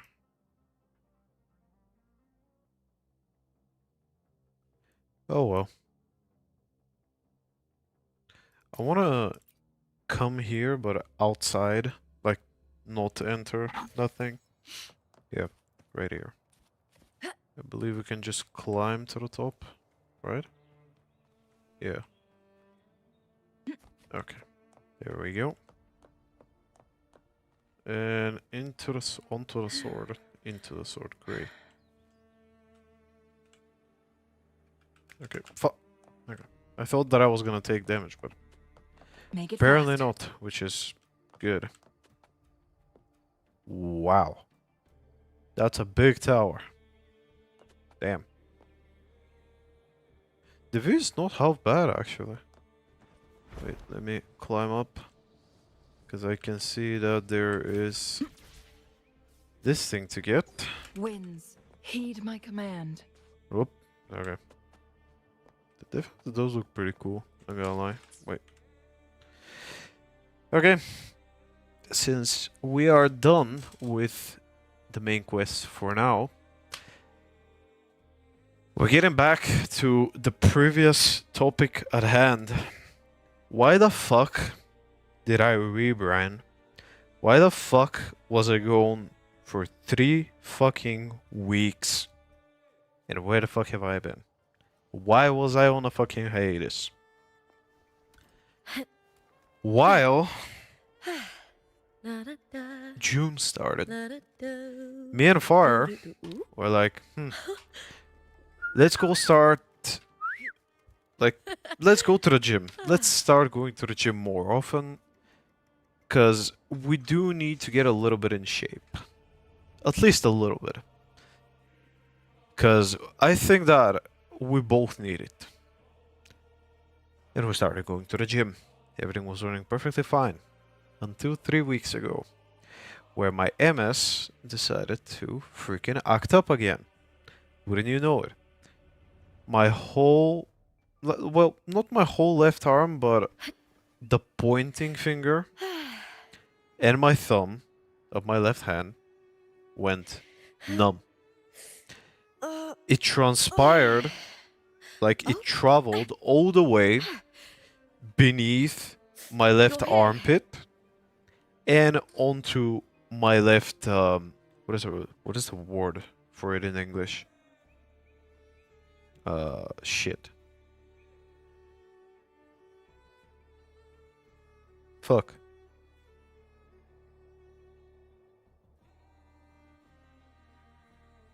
Fuck. What is the right word for it? God damn it.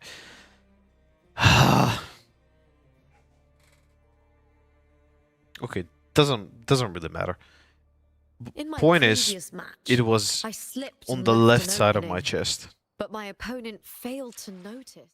Okay, I don't want you talking, so thank you very much. Instead, you know what? Instead, I'm just gonna open up this. Or is she gonna talk again? Because of the intro. She's probably gonna talk because of the intro, isn't she?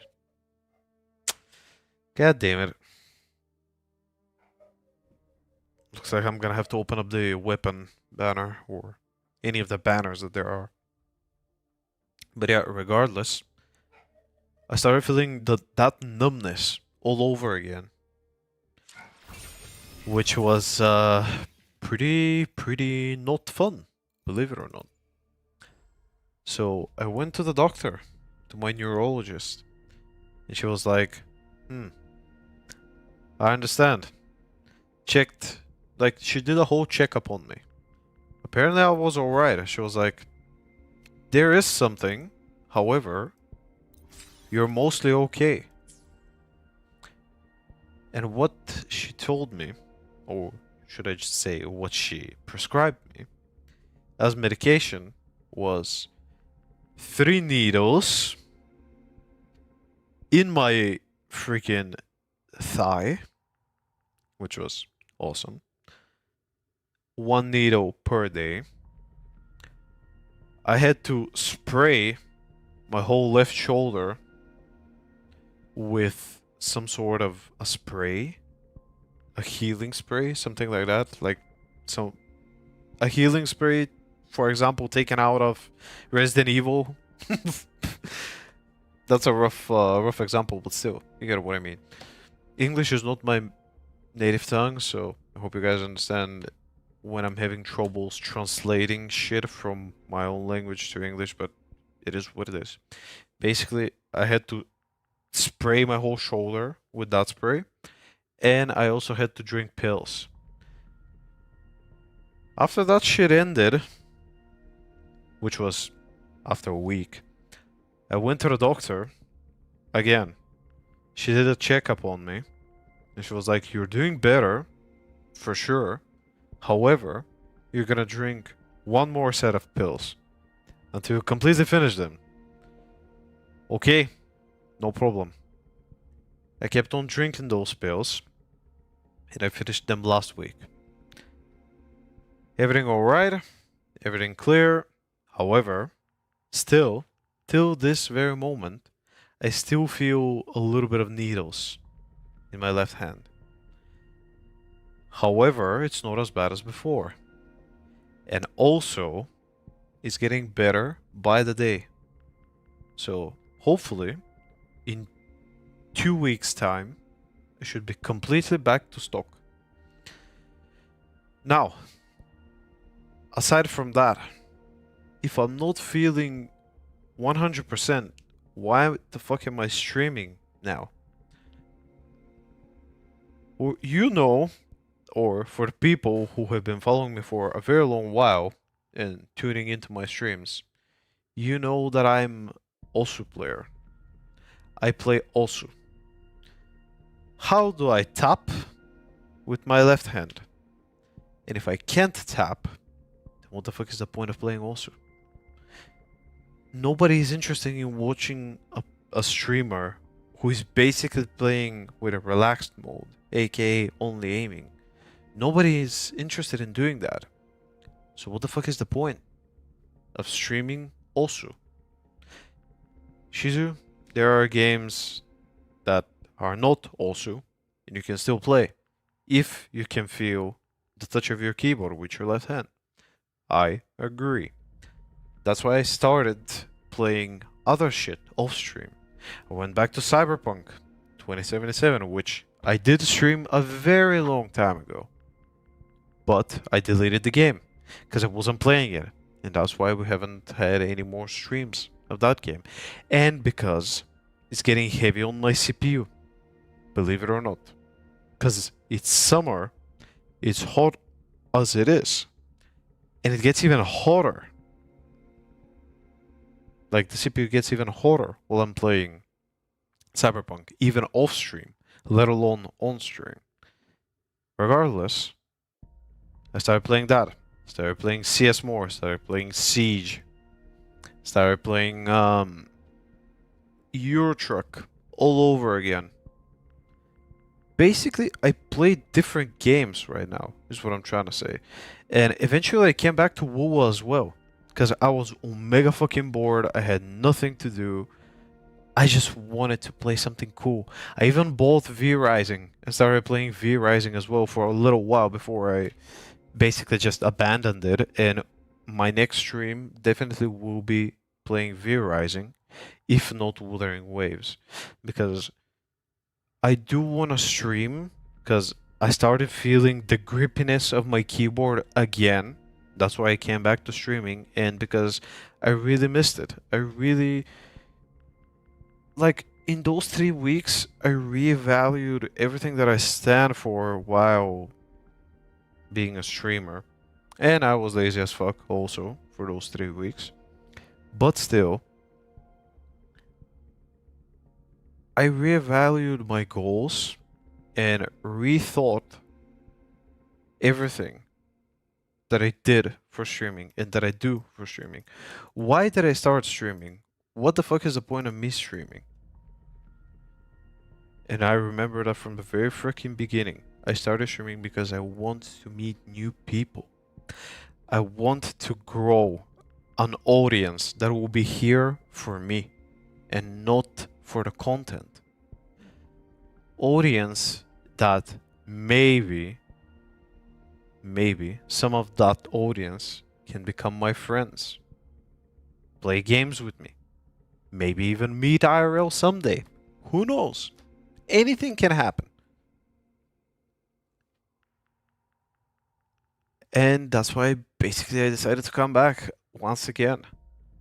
Because I want to meet new people. I have not done my job yet. I have not grown an audience that is here for me. I have not grown an audience whatsoever. A few people have stopped every now and again to say hi, and then they're gone for months, then they come back. I just haven't met a person who has stayed for a long time here. I don't want to offend anybody who has ever been on my stream, but nothing has lasted long on my stream, unfortunately. And I want it to last long. I want to have an audience. That's why I am thinking of starting to record shit off stream so I can grow a YouTube channel. The hardest part about that whole thing is bringing myself to do it, because I lack motivation. A long time ago, I used to own a channel on a platform. I used to spoke about it in the past openly, but I don't think that's a good idea anymore, so I don't want to talk about it again bluntly, so I'm just gonna beat around the bush. Basically, I had a social media account. I'm not even gonna say what kind of social media I had, but I was very into creating content on that social media, and I was making more and more and more, and I had a schedule and I followed that schedule, and it worked. It took me 2 or 3 years, but it worked. I had started building my own audience slowly but surely, and that audience was watching the shit that I was posting. Unfortunately, the platform that I was posting on one day completely destroyed my account, blocked it, annihilated it because of copyright issues. And I understand, but keep it in mind that in that account I had a lot of things, basically. a lot of things that I liked, a lot of things that I saved, that I used on a daily basis. However, once that account got completely destroyed and annihilated out of the fucking platform, I lost everything. All the content that was inside this account, all the things that I had saved and liked on that account, completely gone, and I had to start anew, which completely and utterly destroyed my motivation. Like, my motivation went out with my account. And basically that's the whole freaking reason, or that's kinda the reason why I no longer am interested in anime, in watching anime. Like, the only anime that I have watched since that time is basically Initial D and MF Ghost, because it's basically the continuation of Initial D. Other than that, I have not watched anything. And in the past, I used to watch everything. Romance anime, racing anime, slice of life anime, hell, even fucking isekais. Everything. I used to watch animes quite a lot. But since then, it's just been watching slop on YouTube. Believe it or not. I hate watching slop. I admit it. I fucking hate watching slop. Unfortunately, there's nothing interesting. There's nothing else interesting to watch. That's why my YouTube is full of slop. There is good content every now and again that I manage to find on my feed somehow. Go figure out how. But somehow I managed something interesting. I managed to find something interesting to watch. But since then, it's mostly slop. On to, like, let's shift from that topic, because I think I discussed it enough, but basically my motivation got destroyed since then, and content creation, other than streaming, has been quite neglected by me. I admit that. I am not shy and I am not dumb or full of ego to not admit my own mistakes. Unlike a certain individual on the internet who tried to stop a whole movement, whole consumer movement, but I don't want to start that topic again on stream, because I think me and Fire discussed it enough last stream, last Saturday, I believe it was, because yesterday was Sunday and I wasn't streaming yesterday, so yeah. Regardless, I will try my best to find a motivation to start making content again on a certain site called YouTube. But yeah, I used to draw a lot. Doesn't matter whether it's traditional, doesn't matter whether it's digital. I used to draw a lot. But I had stopped for quite a long while. I used to be in a relationship from March this year up until May or July, or June. And unfortunately, that person bailed out on me.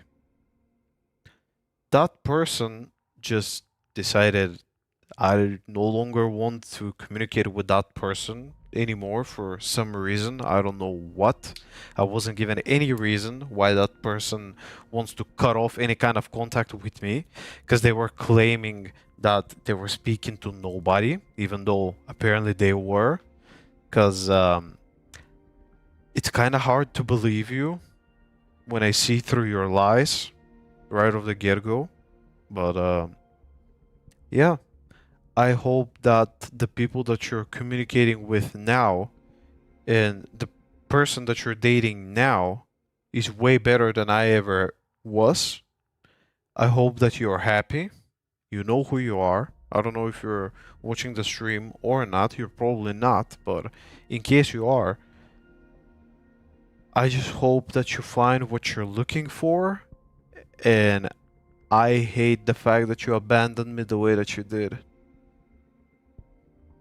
So yeah, I had to go through a breakup. I had to go through my symptoms in my arm peaking again. And I had to deal with demotivation and overall, maybe not depression, because depression is not the right word for it, but no motivation. I had to deal with no motivation whatsoever of making whatever it is, anything, content, playing games, watching stuff, doing anything at all. I had no motivation for anything. And I'm trying to get it back somehow. And I had to deal with all of this shit by now. So yeah, I am single once again. Once again. Not by my choice. I got abandoned yet again for the third time in my life. Third major time in my life. Which I really, really appreciate. And that's a sarcasm if you can't catch on to it. I am really disappointed about that because I thought more of those people, and the fact that I did quite a lot for those people is just eating me inside. Like, I trusted those people and I expected a lot of them rather than getting backstabbed by them, for which time already I have lost count. It's way more than just 3 times, but 3 are the major times in which I've been abandoned / backstabbed.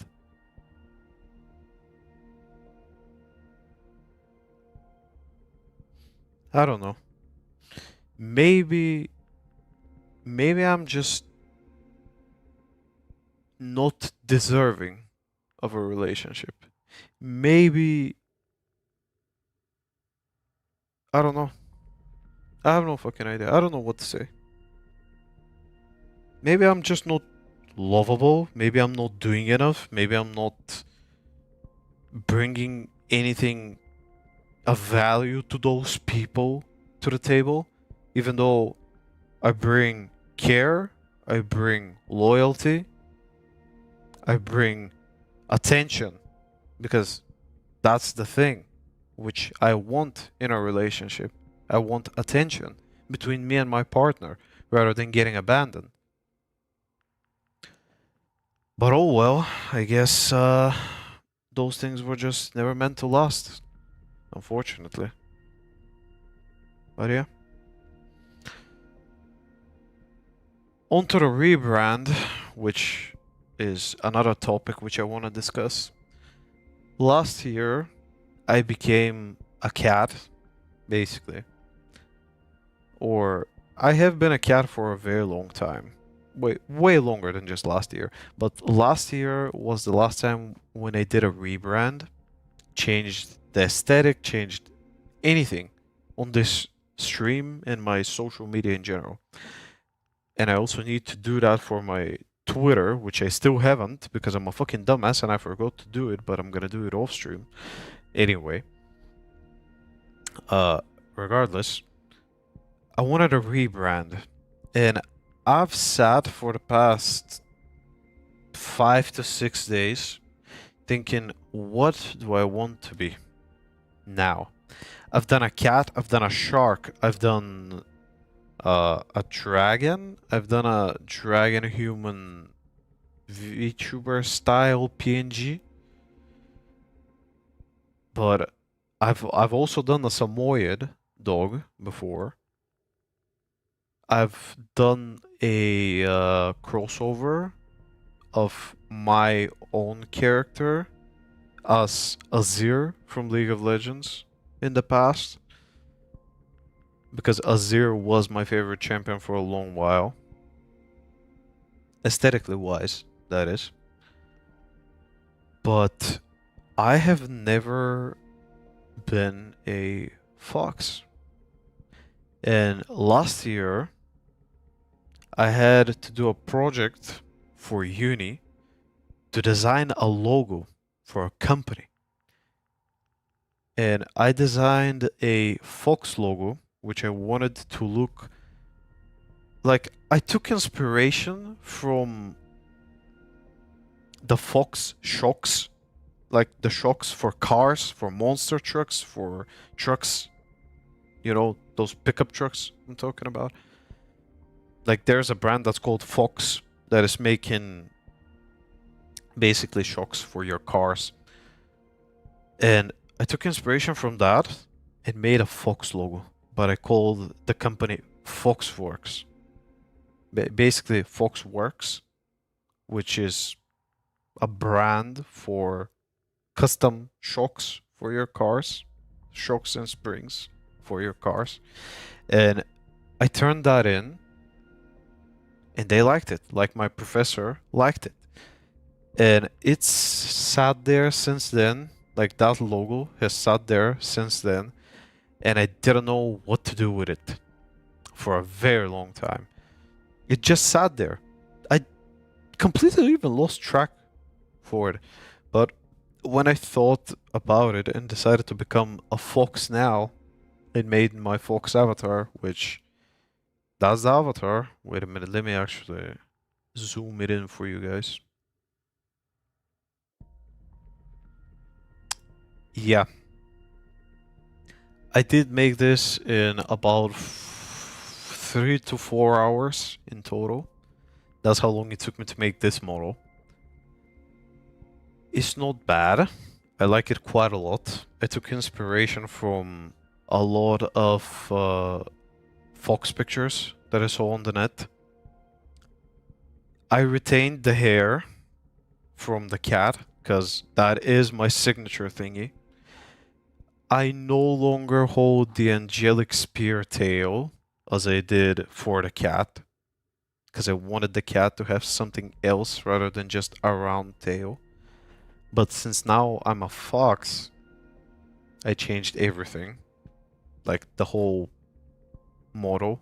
Essentially, the head looks a little bit more like a cat, but it's a fox rather than a cat. I do understand that it looks a little bit more like the previous thing, but it isn't. Trust me, it isn't. I did work quite a while on it, and I'm happy with it the way that it is. It's not bad. It fits a little bit more into the aesthetic of me being a fox and everything, but it's a pretty cool model. It's pretty cool. I really like it. This time I tried to give it a little bit of a different sort of eye design. It still looks kind of like the previous one, but it's a little bit different. This time we're using the whole shine in the eyes to bring depth to the eyes, and that actually looks way better than the cat, in my opinion. At least that's what it gets me most, the eyes. I know that the shine that I've added is not amazing, but it's still something, and I like it the way that it turned out. With the new fox, I had to redesign everything. Like, I had to redesign the, maybe not the thumbnails, but what is the right word for it? The banners and everything like that I had to redesign. But eventually, since I didn't have much time and I just wanted to stream, I was like, fuck it. I ain't gonna completely focus on the banners right now. So I just took an old background that I had found and just edited it with the text and just added my logo that I had worked on during uni. And that's how it is till today. And so I rebranded everything. The YouTube, the Kick, the Twitch, it's rebranded completely with the new banners. I am yet to rebrand the Twitter which I will rebrand after I end the stream, but I haven't rebranded it yet because I'm dumb and I forgot. Long story short. But yeah. All in all, that's it. That's why I have been gone for the past 3 weeks. That's why I rebranded. Basically, the old brand was already 1 year old and I want to change things up.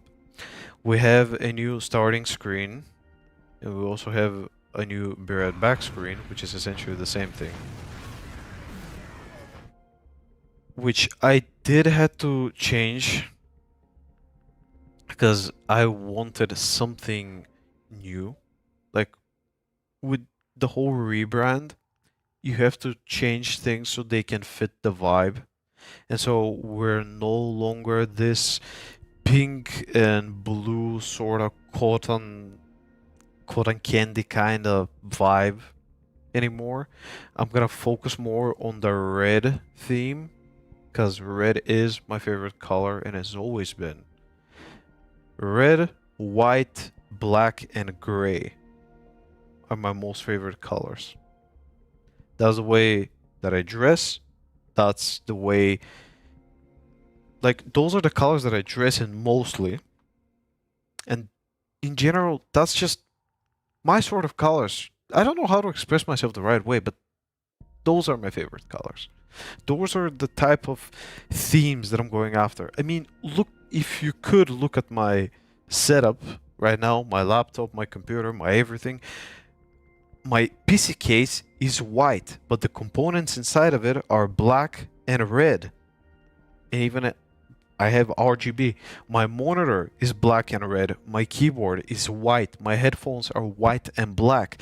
My 2 mice, one of them is completely black. The other one is white and black.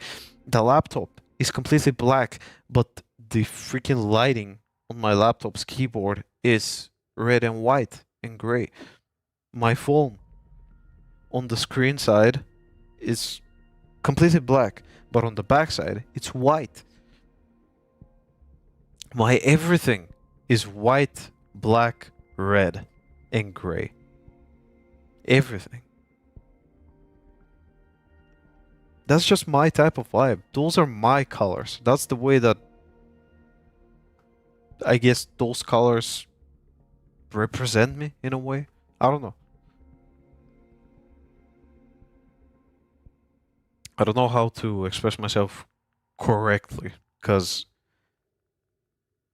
like I said, English is not my native language, but I'm trying. And I hope that you guys understand me well. And I don't know if I've mentioned this before, but that's a whole another story. How I managed to learn English in the way that I speak it right now. And why am I able to speak it as well as I can right now? And how the fuck have I spoken it in the past? Which I think I have told on stream, or maybe I haven't. But that's a whole another story. Which I will tell you. But yeah. Seeing how long have I existed on this earth, seeing how many things have I been through, how many years have passed, how many things have changed, is just mind-boggling to me, to say the least. It's insane. Like, I can't believe that it's been this long. And so many things have happened. So many people I have met. So many people have stayed for a little while and just gone away. But then again, the real ones stay. And they always will be here. People like Fire are very, very rare to come. And that's why he's my brother. People who will stick with you through thick and thin. People who will enjoy your content for what it is. People who will support you. No matter what kind of game you're playing, no matter what kind of thing you're doing. People who will be there for you. Those are very rare to come by. And once you get them, keep them. Maintain your connection with those people. Save it. Because those people are precious. And they're very rare to come by.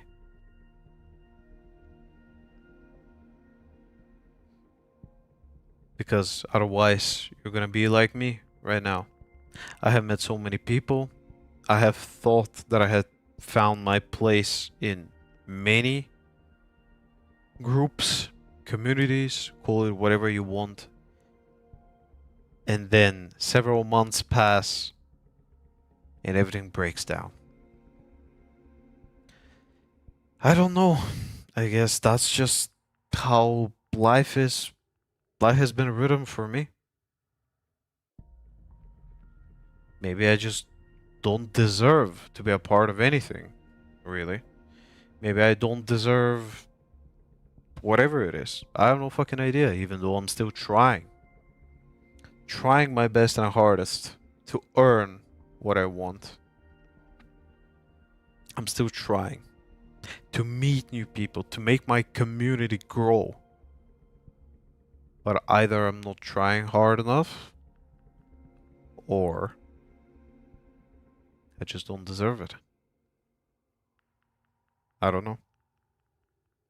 I've been streaming for close to 5 years now.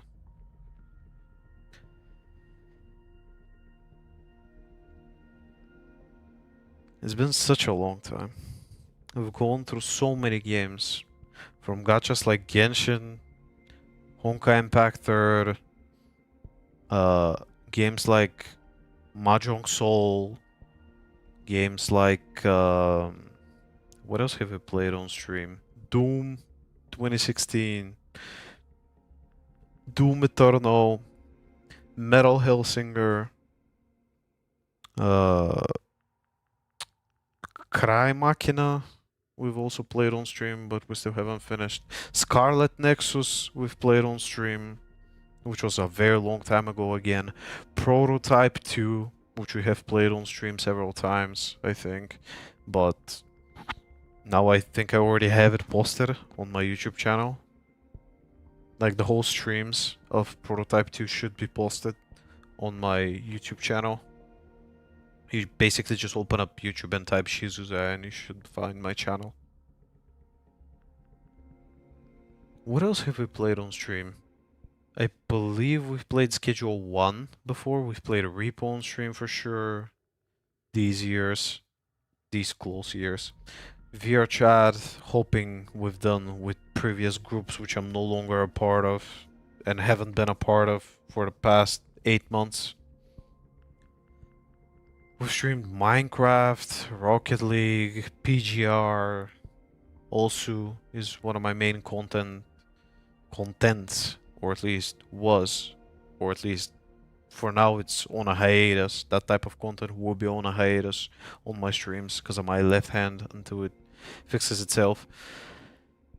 What else? Need for Speed Most Wanted, we've played on stream. The Pepega edition, even, we've played on stream.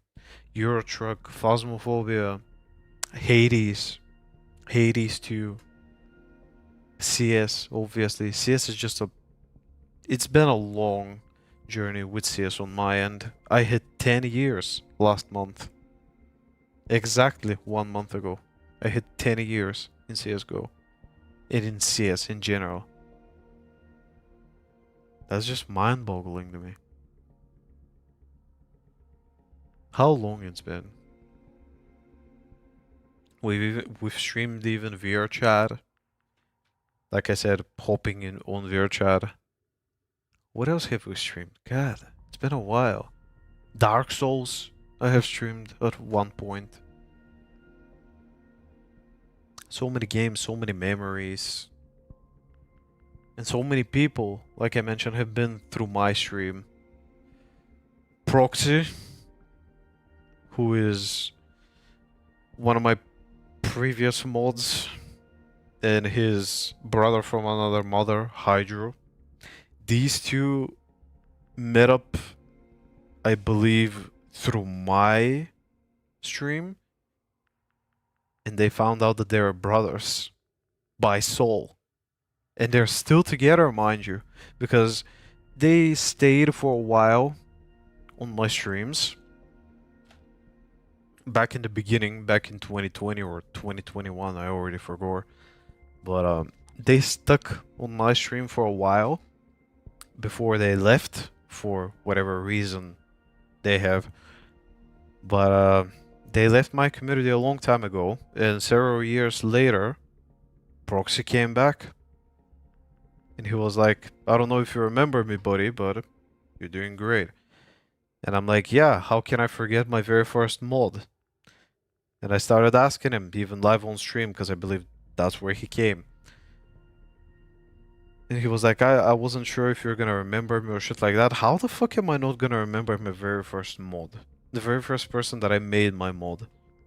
I remember him and Hydro and asked him, how is Hydro doing? He was like, he was like, yeah, he's alright. He's doing good. I just hope that I could speak with those guys one more time, because it's been a really, really long while since I last heard them both. That was the time when me and Peanut were dating.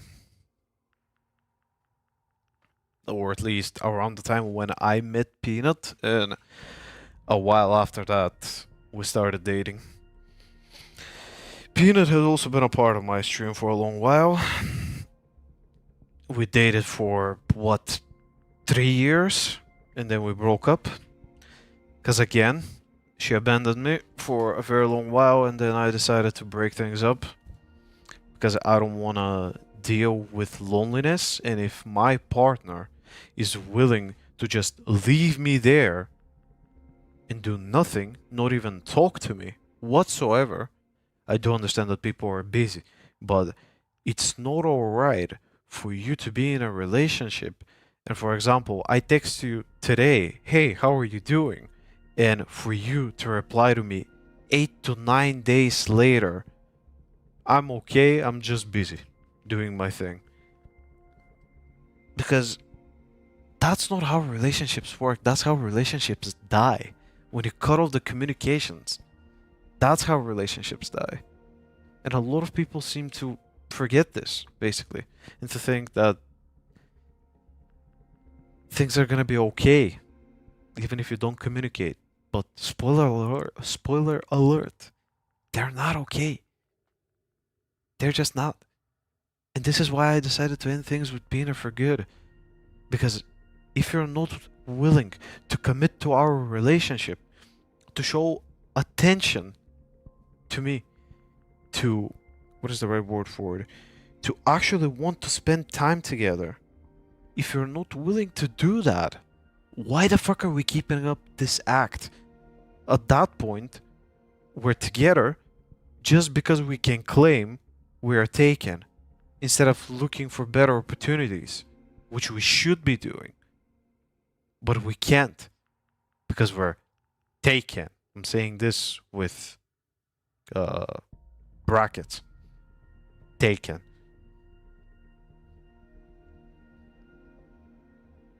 And that's why I decided to end things, because I wanted a better partner. I wanted a partner who actually spoke with me, because that's how relationships work. Relationships are constant communication. And once that communication ends, donezo. The whole relationship ends, and it slowly dies out, and it turns toxic. If you guys still want to keep things up and keep things going.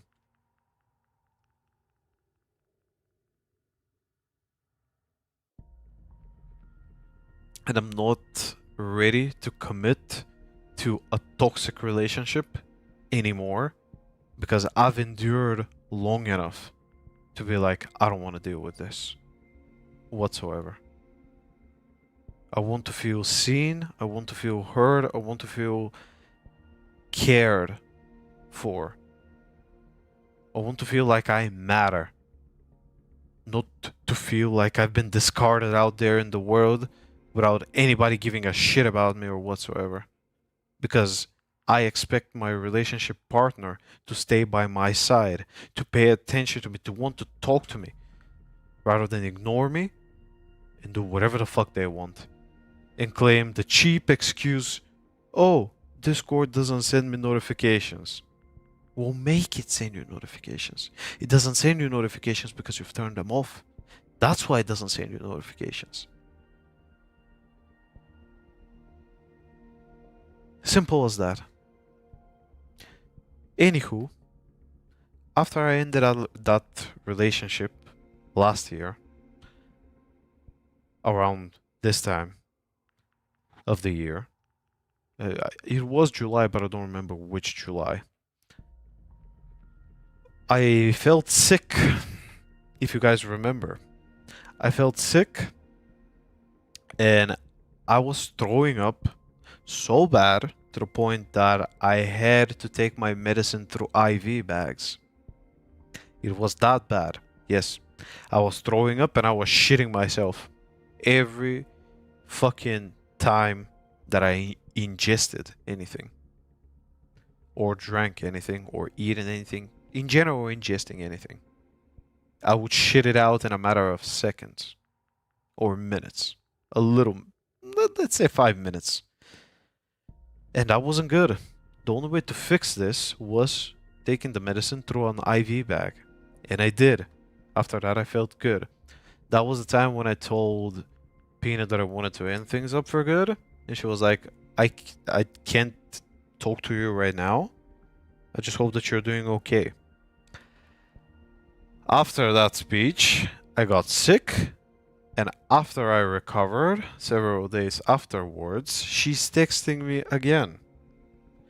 I understand if you want to end things up. It really hit me a lot like a truck because that day I was just finishing up with the thing I was doing for a long time ago and it hit me like a train, yada yada yada, all the 9 yards. I admit I was wishing bad on you and bad things on you. But I'm glad that you're okay, and I hope that we can still be friends.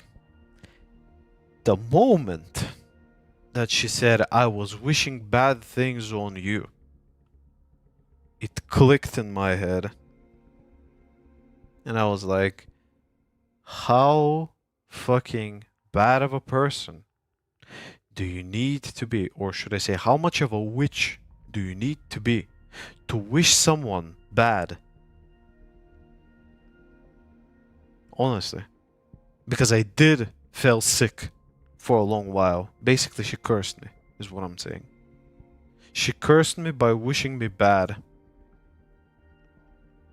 And that's why I felt sick. If it wasn't for her, I wasn't gonna get that sick.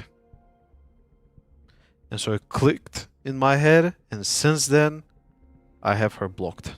And I don't want to speak to her, I don't want to see her, anything like that. I can only wish her have a good life.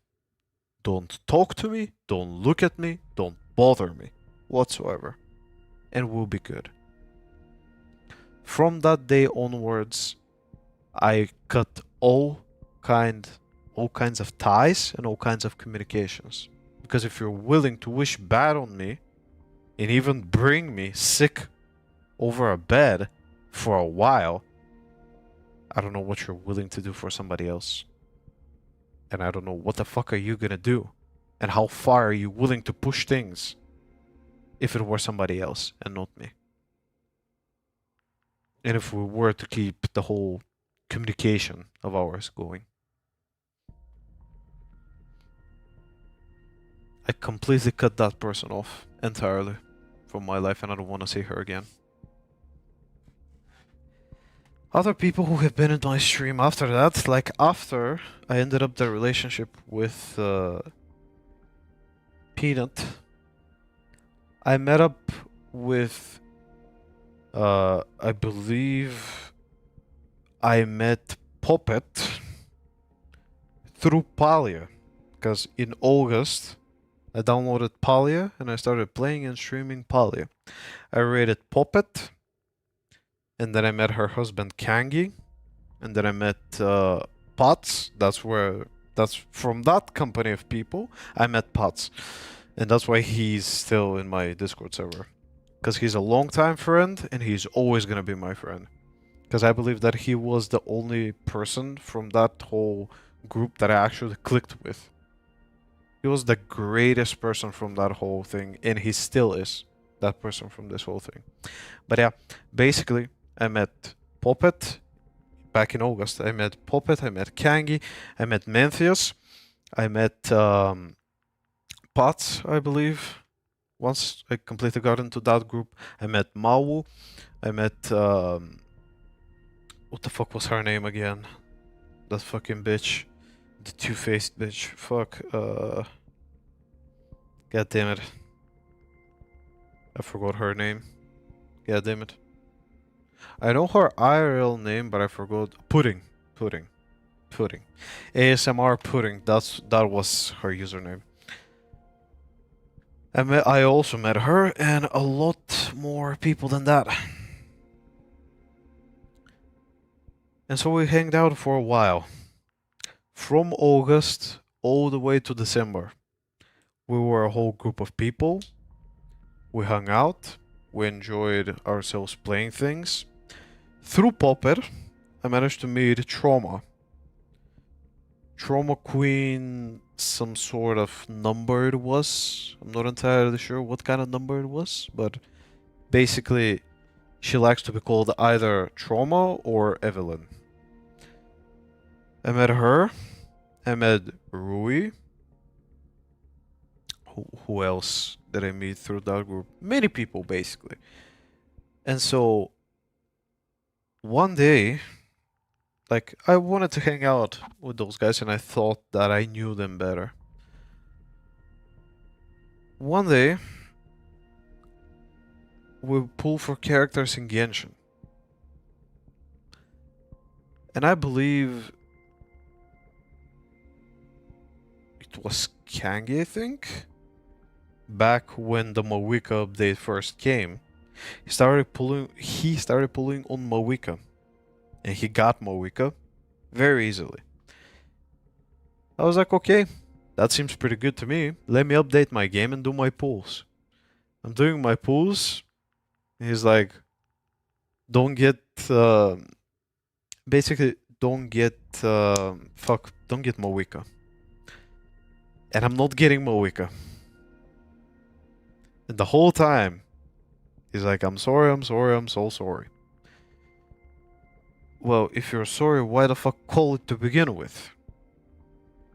Like, I think that if we're a group of friends, we want to be supportive of each other. And not go against each other. But okay. That's fine. I forgave him on the spot and I was like, sure, okay, it's fine. It just wasn't my day. I'm okay with it. Not a big deal to miss 30 pulls in a gacha game, basically. Even though I had lost my 50-50 before the banner switched to Mawika. And basically, I had to do 30-40 pulls more to get to get Mawika. Needless to say, I didn't got her. And so, me and Pudding, a few days later, are playing Minecraft. Because that group had a Minecraft server, which Potts hosted. This will be important for later. Me and Pudding are playing the game one day on the server, and she's like, I tell her the whole story, what happened with me, Kangi, and the whole pulls that we did in Genshin and all the 9 yards. And she's like, I have an idea for a prank that we can pull on him for him telling you that while we were pulling and actually cursing you. And I was like, it's not a big deal. Like, I'm okay with him saying that because my luck in Genshin has been shit. And I have nothing against him. And she's like, okay, I understand, but if you want, we can basically just make him a prank. Because I have an idea. A practical prank, a joke in Minecraft. just for the shits and giggles. Because he messed with you, let's mess with him a little bit. Okay, no problem. We took sugarcane.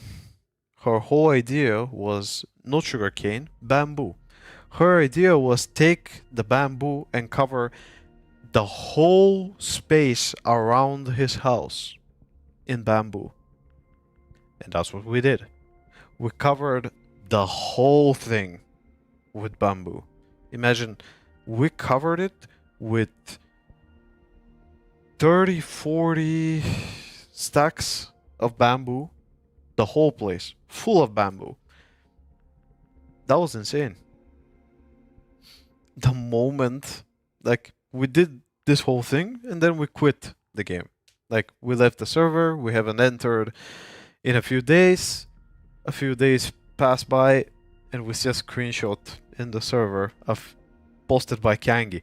A picture of his whole base covered in bamboo. And he just types, "What the hell?" And me and Pudding are just cackling and giggling our asses off without anybody really even hearing us or anything like that. And we're pretending like we don't know anything, like we haven't done shit. And he's like, there are all the logs of the server, so we're gonna know one way or another who did this. Keep in mind that I already told you that Potts is the one who is holding the server. Potts is the one who paid for the server to run 24/7 and the only one who can actually see the server logs. And so I go to him directly, to Potts, and ask him, is there a way for you to see who has placed these things there? And he's like, nope, I am checking the logs. I can't say anything like that. And I'm like, good. We want to do this prank on Kangi, and that's why I'm letting you in on this. Don't tell him anything. Like, keep quiet for a little while. I'm gonna out myself eventually. I just want to see how he's gonna react. Pats is like, okay, but if things escalate, please just say it in time. And I'm like, okay, no problem. The very next day after me and Pats are having that conversation, Kangi is completely losing it. He's like, look, to whoever made that prank with the bamboo around my house, it wasn't funny. It took us such a long while to take out the freaking bamboo. That griefing is just diabolical, and if you have griefed even more into my house or have stolen anything, please let me know. And at that moment, I'm sitting there thinking, this person is 30 fucking years old, if not even older than that. 30 plus years old, and he thinks that placing bamboo around his house, keep in mind that this is bamboo, nothing broken. We never broke anything on his house or anything around his house. We just placed the bamboo. We didn't destroy anything. He called that griefing. Wow. I understand griefing as in me breaking your house, me killing your animals, me destroying things with TNT, or in general just destroying things in your base or anything yours. But I didn't destroy anything. That's the thing. How the fuck is it a grief when I haven't destroyed anything? And after he started crying, like, that whole bullshit got to me. Because I was like, how old and dumb do you have to be for you to not figure out and not differentiate a prank from grief? Like, how long have you been playing games for? You should know the difference between a prank and a grief. Regardless, the moment that I saw that, I started texting him. Look, dude, calm down. Like, it isn't a big deal, it's just a prank. It was me who did it. I didn't say that Pudding helped me and that Pudding put me through this shit and that she told me to do this thing. I didn't, and I agreed, and therefore we did it. I didn't told any of that. I claimed the fault for everything. And I was like, I did it. Don't worry about it. I never broke or stole anything from your house. I just placed the bamboo. That is all. So that is not griefing. There's a difference between griefing, which is essentially destroying things that you have built and things that you own. And there is a difference between a prank, where I only placed things around your house, and that's it. And he kept on calling it griefing more and more and more, eventually stopping the whole bullshit. Several days after that, 6 or 7 days after that, I remember I'm not even in the server. And they find the sniffer in Minecraft from somewhere. And they bring it to Kangi's base. They make a little thing around him with wooden fences so it can stay trapped inside there. And that's it. From the moment that this thing has been brought to their base and enclosed to the point that it escaped that closure, that enclosure, I have not been in the server. Because several days after they have brought that thing to Kangi's base, apparently somebody broke one of the fences. And so they found the sniffer outside of that enclosure. And so they started yapping and crying in the whole server. Whoever broke this thing on the fucking sniffer, you're gonna get banned soon when we find out who you are. We hope that you understand that this thing is hard to find. Yada yada yada.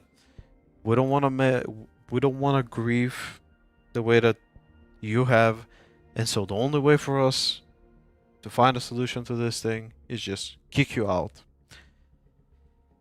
And I'm just holding my head in my hands, and I'm like, what in the actual fuck? Like, are you seriously hitting that kind of a low? Like, honestly. Obviously, the person that they're gonna suspect is me. Because I'm the one who did the prank. So therefore, it's easier for them to think, oh, Shizu destroyed that enclosure. Thankfully, on the audit log of that server, you can see who has logged in. Maybe you can't see who has placed certain things in certain places. However, you can see when said person has logged into that server and when have they logged out. And the first thing that happened after they posted that thing, I came there and I was like, I never touched your thing. I called Pats and I was like, check the audit logs for me, please. Make sure that I haven't been online throughout that period, because I really hadn't opened up Minecraft, and instead I was playing Genshin and CS and Need for Speed Payback, and I didn't have enough time to get into Minecraft to build anything, or in general play Minecraft. He was like, okay. A few hours later, Pats is checking the logs and he's typing in the server, Shizu has not been logged in that period, and he puts timestamps on the whole thing. And I'm like, I told you, and I am honest to my word, which I was. I have not logged in a while, I have not touched that thing. And they start yapping left and right. Who the fuck let out the sniffer then? Blah blah blah blah blah blah blah. Hold the 9 yards. Yapping and crying left and right. And I'm like, I have no fucking idea who the fuck did it, but it wasn't me. Even Pats is confirming it. To which Pats is turning towards all of us, and he's like, sometimes the weather in Minecraft, the whole thunder, because there are thunders in Minecraft, when a thunder falls down, it can break things, it can destroy things. But it's rare. Like, it doesn't happen often, but it's rare. But it does happen. And he says that thing with the lightning could have happened. And that's probably what broke the whole fence. Regardless, needless to say, Kangi held definitely a grudge towards me after that whole bullshit. And I have no doubt that he's still holding a grudge against me for that thing till this day, even though we've blocked each other everywhere. After that whole thing happened, I believe it was roughly a month after that, or a few weeks after that, we started hanging out more in VRChat. And we started organizing things like karaoke for the whole group inside VRChat, because we were hanging out in private instances rather than public instances. And they introduced me to VRChat in August of last year. And we've been hanging out in private instances since then. Like, I had never hung out in public instances by January 2025. Never. Only in private instances. And so, what happens is the group divides. Several people from that group start breaking connections with other people. Some people want to hang out with certain people and others don't. The whole group is just divided, left and right. And the people from the main group, which was us, we tried to keep things together as much as we could. And that's why we started organizing private events like private karaoke, private world hopping, all the 9 yards, yada yada yada. And I was the one who started hosting more of the karaoke's, because I wasn't into karaoke's to begin with, because I am self-conscious about my singing. And I have said that before in the past, because in my opinion, when I'm singing, my voice sounds very shitty compared to other people who just come to me and are like, it doesn't matter how you sound. It matters if you're having fun doing that thing. Like, don't worry how you sound. Just go out, sing the song, have some fun. And eventually I got used to it. Because of them, I got used to it. I got over my self-consciousness for other people. I still till this day think that I can't sing for shit, but I'm enjoying it and I'm having fun, even if I'm doing it in public instances. I still enjoy it. And I started hosting the karaoke events. I'm hosting one event, a lot of people show up. I'm hosting second event, a lot of people show up. And one night, I'm trying to host an event.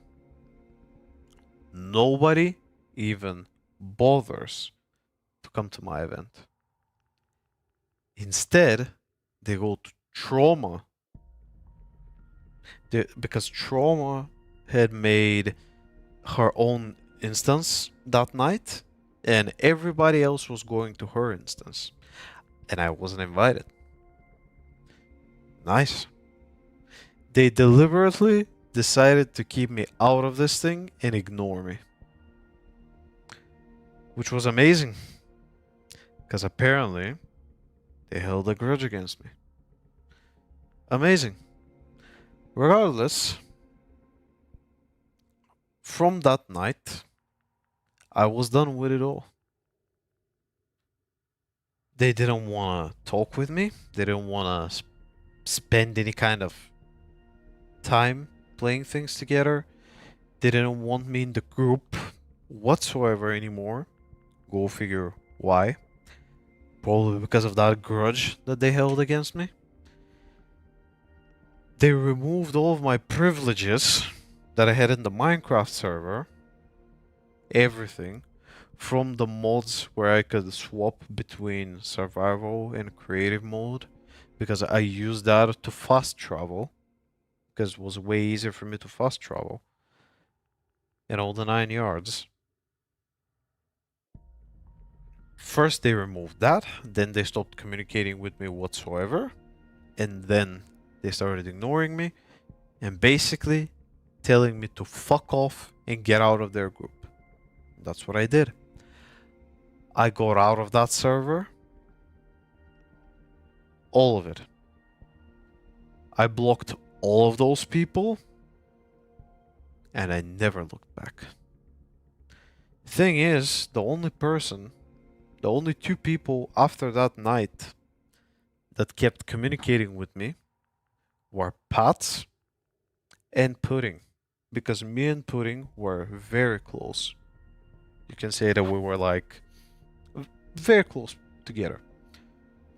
Talking shit, yapping with each other, yada yada yada. We were pretty close.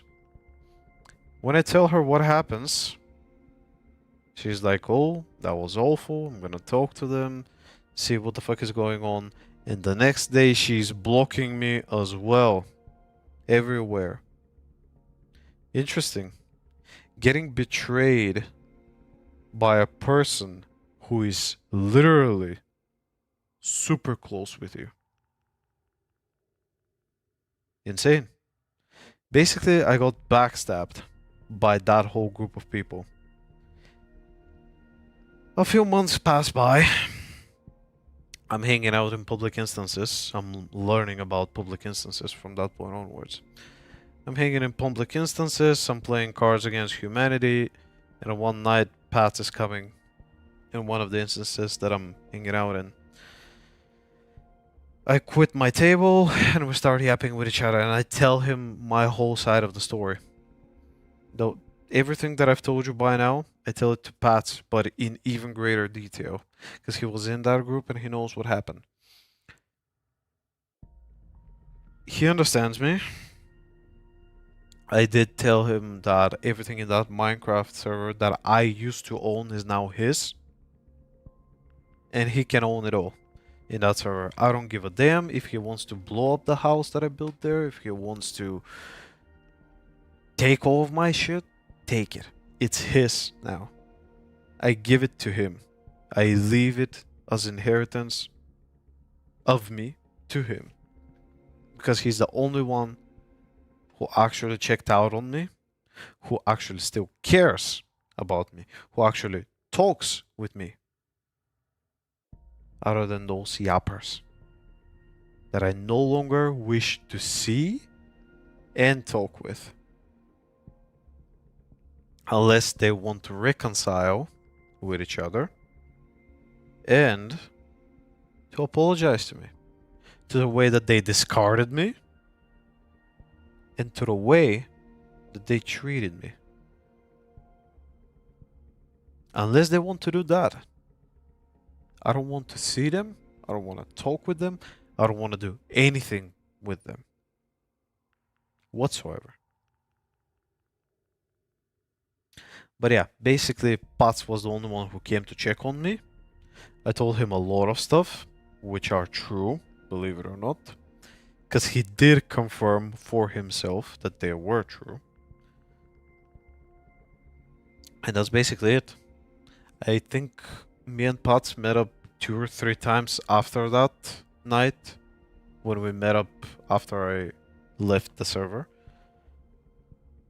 And that's as far as it goes. Like, I haven't spoken to him in a while. He basically just sent me the server so I can run it for myself.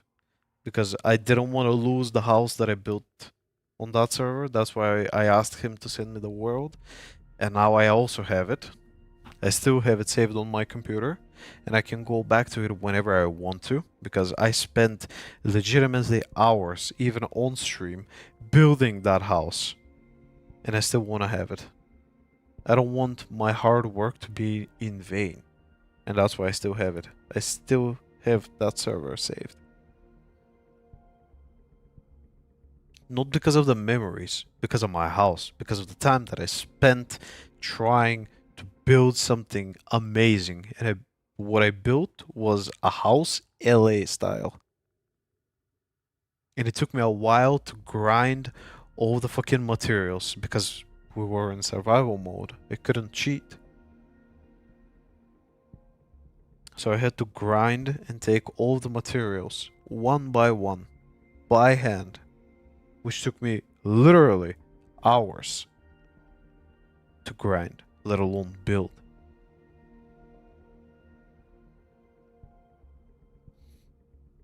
But yeah, after I left that group, it took me a while before I met Katie. We started hanging out in the Cards Against Humanity. That was in February, I think, when I met Katie. February or March. No, February. It was definitely February. I met up with Katie for the first time in February. We started hanging out. She introduced me to Reese / Morris. I started speaking with him, and me and him clicked from right off the get-go. He's a pretty cool dude. We still talk eventually, but we still talk, but it's very, very rarely. That's when I met Mel. That's when and where I met Mel. I met Mel through those guys. And Val. The more we hung out, the more we enjoyed each other's companies. Eventually, Val and Reese started dating, and me and Mel also started dating. We had fun, we hung out for a while. Mel introduced me to Midnight, who is a close friend of hers, or at least that's what I think. Or at least that's what she claimed for a long while. Me and Mel dated for a few months, 3-4 months. And like I said, she no longer wanted to speak to me, no longer wanted to hang out, completely and utterly ignored me after those months passed. I don't know.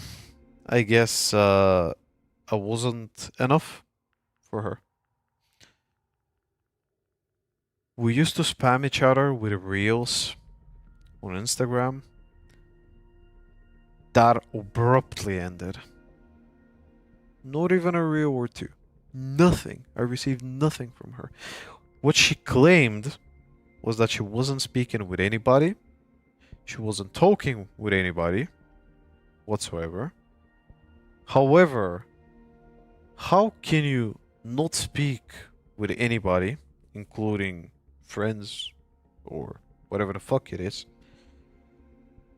and yet you still manage to find time to hang out with other people? Even if it is in VRChat, in Roblox, in a repo. Yeah, Mel, if you're watching this, I know. I know because your Steam is online anytime that your PC is opened up. Or your Steam is opened up because you appear as online. Even if you're in-game, I know because I can see it. Even if you hide being online on Discord from me, I can still see that your Steam is live. So what was the point in hiding? None.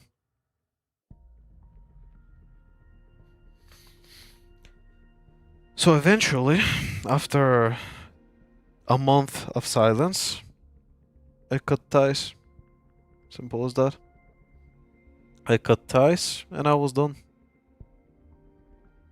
with the whole bullshit. Because I don't want my partner to abandon me. And if they're willing to do that, what else are they willing to do?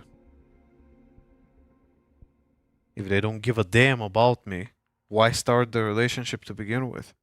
That's what I want to know. Either way, Mel is still not talking to me whatsoever.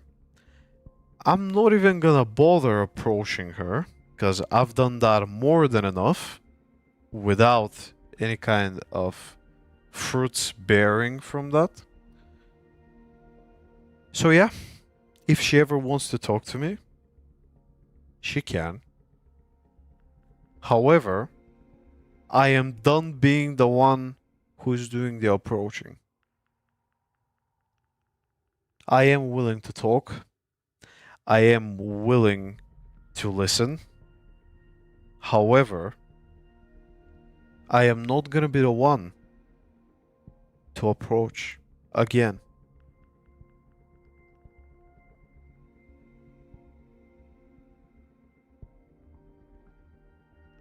Simple as that. I've already done enough of approaching. Now it's time that she tries to approach me.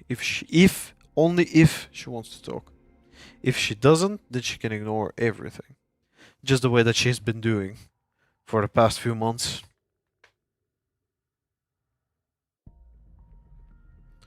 Regardless, that's where we are today. The past year has been just emotional roller coaster for me. I don't know what to think. I don't know where is my place. But I want to belong somewhere. I want to belong somewhere. I want to find myself a new relationship. I want somebody who's gonna back me up no matter what, and won't just leave me for somebody else. Because yeah, I know what's been going behind my back, believe it or not. It's only been a matter of time until I found out, but people sometimes just don't think that I actually have a brain that functions. I may appear as dumb. I may appear that I have ADHD and all the 9 yards. But this thing here inside my head is turning. And I'm not that dumb to figure some things out, which are more obvious than you think. Anywho, that's all. That's all. I wanted to let this whole thing out of my chest. It's already recorded on stream, and probably, if you're watching this on YouTube, is still gonna be on YouTube. I have no desire whatsoever for any kind of drama, for any kind of bullshit from my past to keep haunting me. I want to start anew. I want to start new relationships, take a new quest, as people say, take on a new path, meet some more new people, see where the tides are gonna bring me. I want to meet people I want to meet new people who actually I can rely on and enjoy myself spending time with. That's all. We're already hitting on the 3-hour mark, even though we've been yapping for the last hour and a half. But yeah, well, mainly I have been yapping. And Alfie is still waiting for an answer, so yeah. I gotta text her later. But yeah, regardless, thank you for coming. I really appreciate it. I know that I stopped playing a little while ago, but still, I appreciate you guys for still sticking with the stream, even if it hasn't been for too long. But still, I appreciate you for coming. On all platforms, Kick, Twitch, YouTube, I see all of the 3 chats. I check all of the 3 chats simultaneously. And I still appreciate you all for coming. It really does mean a lot to me. Especially since I started multi-streaming now. I'm streaming to 3 platforms. I hope that I reach as many people as I can, because I am no longer as discoverable as I was on Twitch. And that's why I'm doing the next approach, which is multi-streaming, so I can get discovered by more people and build my own community. Regardless, I think I've yapped enough for today. I hope you guys have an amazing day, evening, wherever the hell it is at your time zone. Make sure to join the Discord server, which I don't think that I have added. Hydrate, you bastard! Hydrate!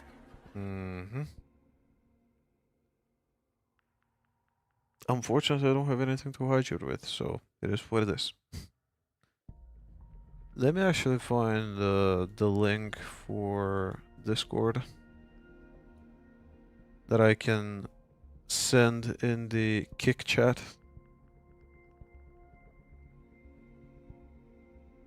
Okay, there you guys go. There you guys go. For you guys on Twitch, you can just scroll down beneath the stream and just find the link for Discord. But yeah, join the Discord server if you want to, because that's the fastest way to find out that I'm live, because Twitch doesn't send notifications as fast, and YouTube either, as the Discord bots. And that's why I mainly use Discord for my notifications. And if you want to join the gang and have some fun off stream, be sure to drop by. The server is usually just dead, but me and Fire are trying to keep it alive for as long as we can. But yeah, regardless, have a great day, have a great night, wherever the hell it is at your time zone. Eat, sleep, drive, to whatever the hell you guys want. And hopefully, I can see you next stream, which should be Wednesday. And I'll see you then.